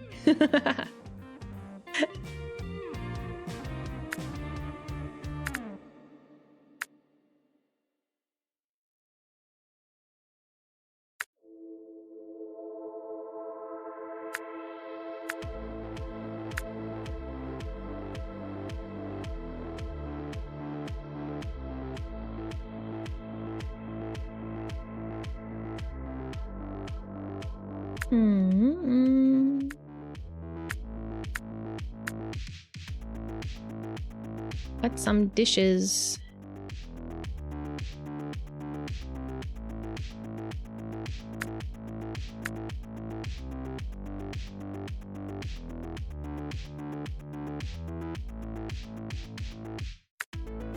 Nothing like a puzzle to lift your spirits.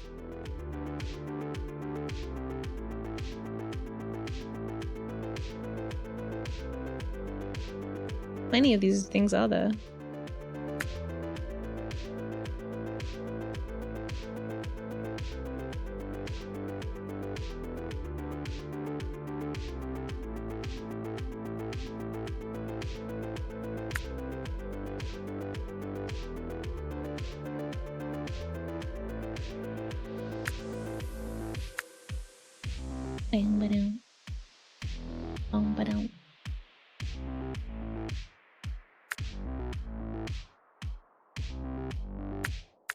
Nice.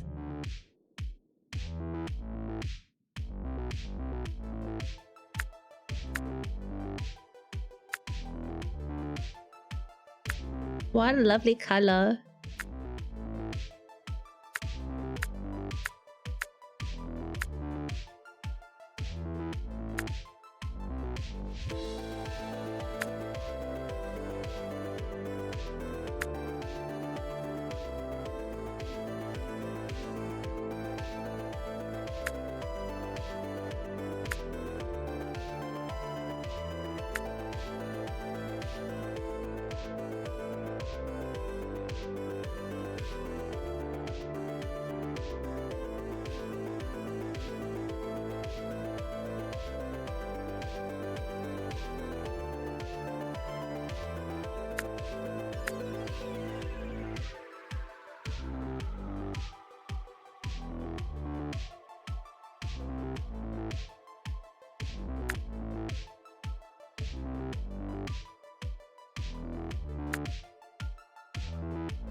I don't know where this goes. I'm basing it on the green.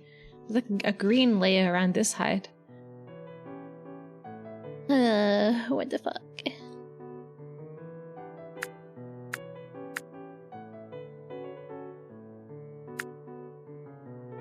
Da-da,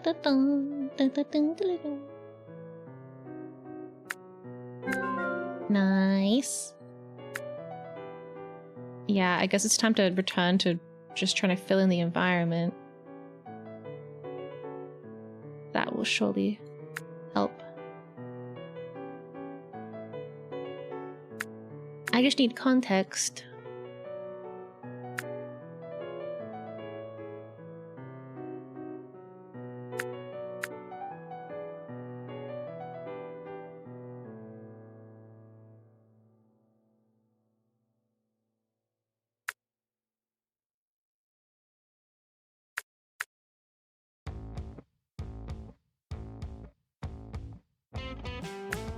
I joined at the right time to not find anything.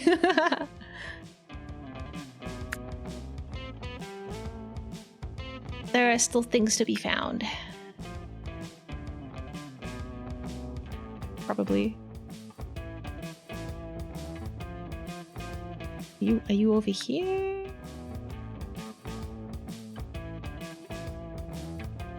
This is quickly becoming my most used emote. Oh, I'm glad. It means there's a lot to laugh about.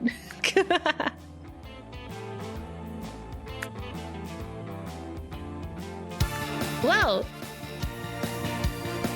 Hello, hello! Welcome in, Raiders! One sec. Ugh. Copy. Got it. Okay. Hi! Thank you so much for the raid, Kelstru. Welcome! We're just doing a little wind down puzzle. If you'd like to join the puzzle, if you click this link, it'll take you to the puzzle and you can help us complete it. But also, welcome! I hope you had a nice stream. What were you guys doing?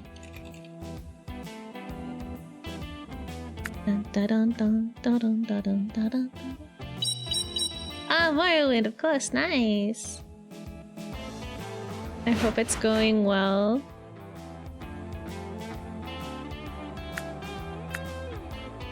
Oh yeah, I didn't introduce myself. Hi. Sorry, my attention is so split. Hi, welcome in. I'm miyagalactic, alien mech pilot, and creative genius. Welcome.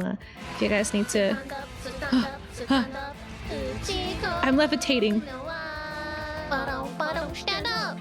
If you guys need to get some food or get some rest after stream, please feel free to do so. I'll be doing so shortly.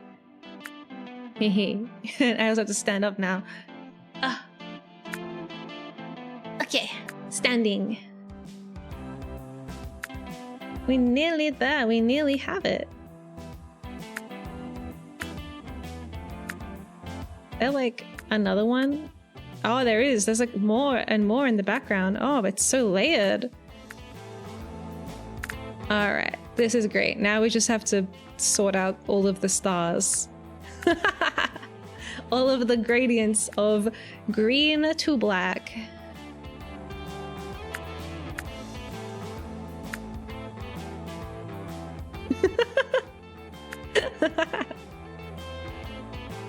Yay.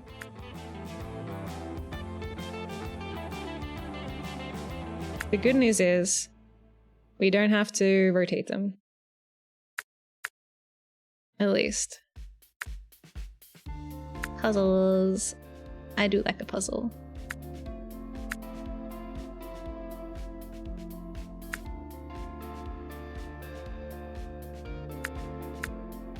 Oh yes, that was right. Okay. I didn't think it was gonna click. Ah. Peace.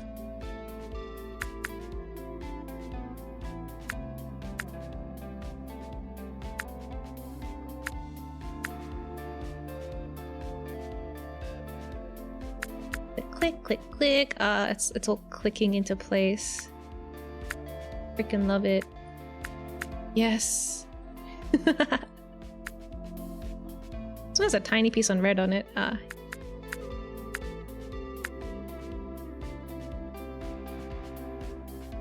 Do do do do. Where does this go? It's all over. It's all over. Wait, where's the last piece? Oh, there it is. Nice. Yeah. Oh my god. We're all geniuses here. Yay. Oh man, I love the way the crowd comes out. Okay. Thank you, everybody. Thank you for helping me solve the puzzle. We did it. That one jigsaw puzzle game. Oh, hi. Hello. Hello, Sharou. Welcome. I don't know why. I thought it was a bridge initially. Well, it does have a lot of those like kind of crossbeam diagonal metal shapes. Starlad's genius, as always, of course. Is it a surprise that my community would be full of geniuses? I don't think so. Okay, I have to end stream now, but it's been really fun. I guess it's kind of like a bit of a bitter ending. The Citizen Sleeper 2. I hope there is DLC, because I feel like there's still stuff to explore. I'm sad I didn't get to connect Greenbelt and Nemba and figure that whole situation out.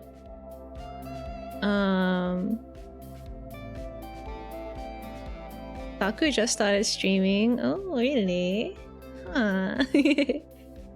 But yes, it was a little sad. I thought there was still at least one more stream worth of stuff to do, and maybe there would have been if I had timed my missions better.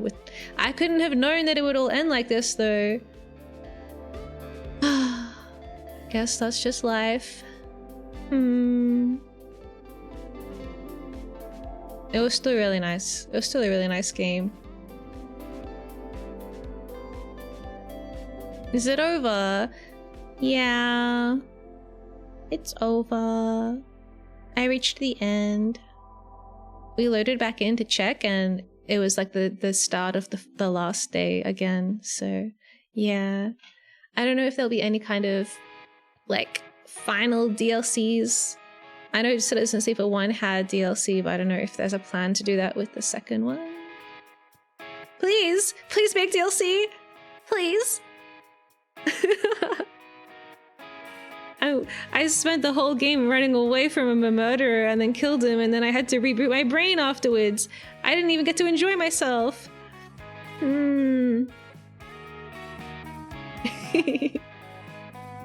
Okay, I guess we'll do a raid and then have a good weekend.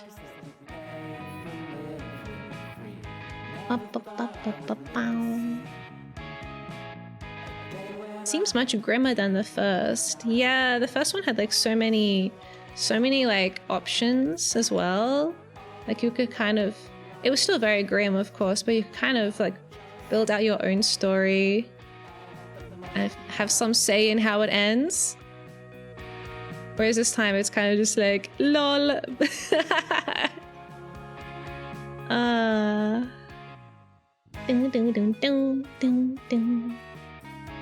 Citizen Sleeper, bring me a dream. Yeah, we had a little dream right at the end.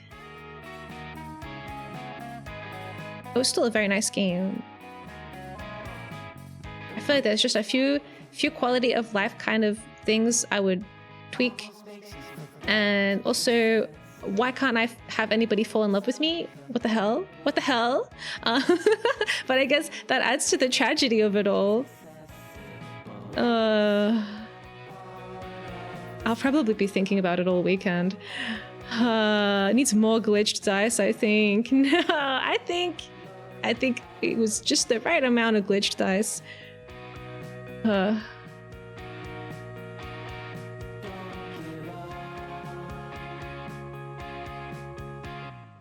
bow, bow, bow. Moderator verified stream elements. What? That's not part of the raid message. Whoops. My bad. That's the real one. Okay. Yeah, I think I'll probably be thinking about it all weekend, but next week, let's continue Lorelei and the laser eyes. Oh, pew pew. We can do more puzzles. It'll be great. But they won't be jigsaw puzzles. Unfortunately, they will be like bizarre math problems, which is still good.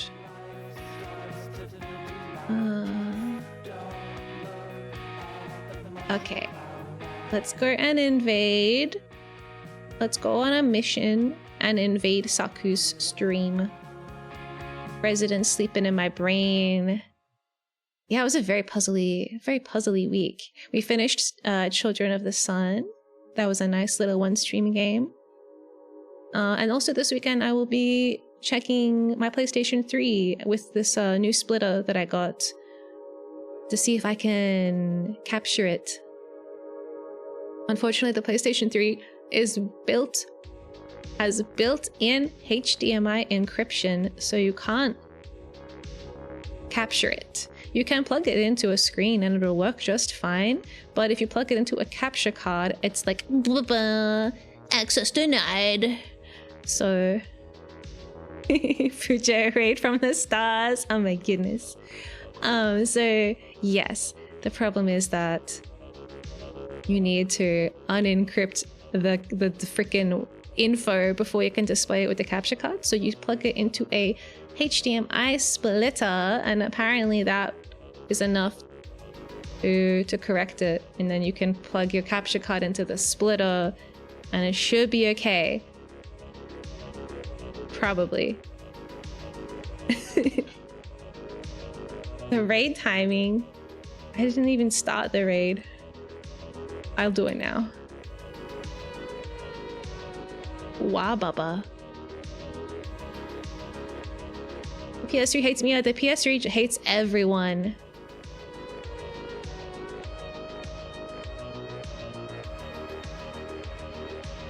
Ah, man, the Wababa is so good.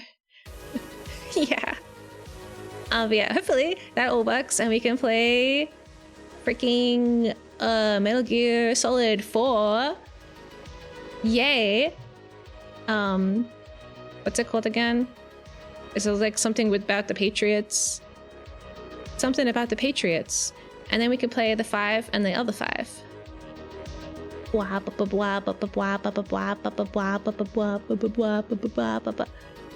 It's a classic. Yeah, it's a classic song.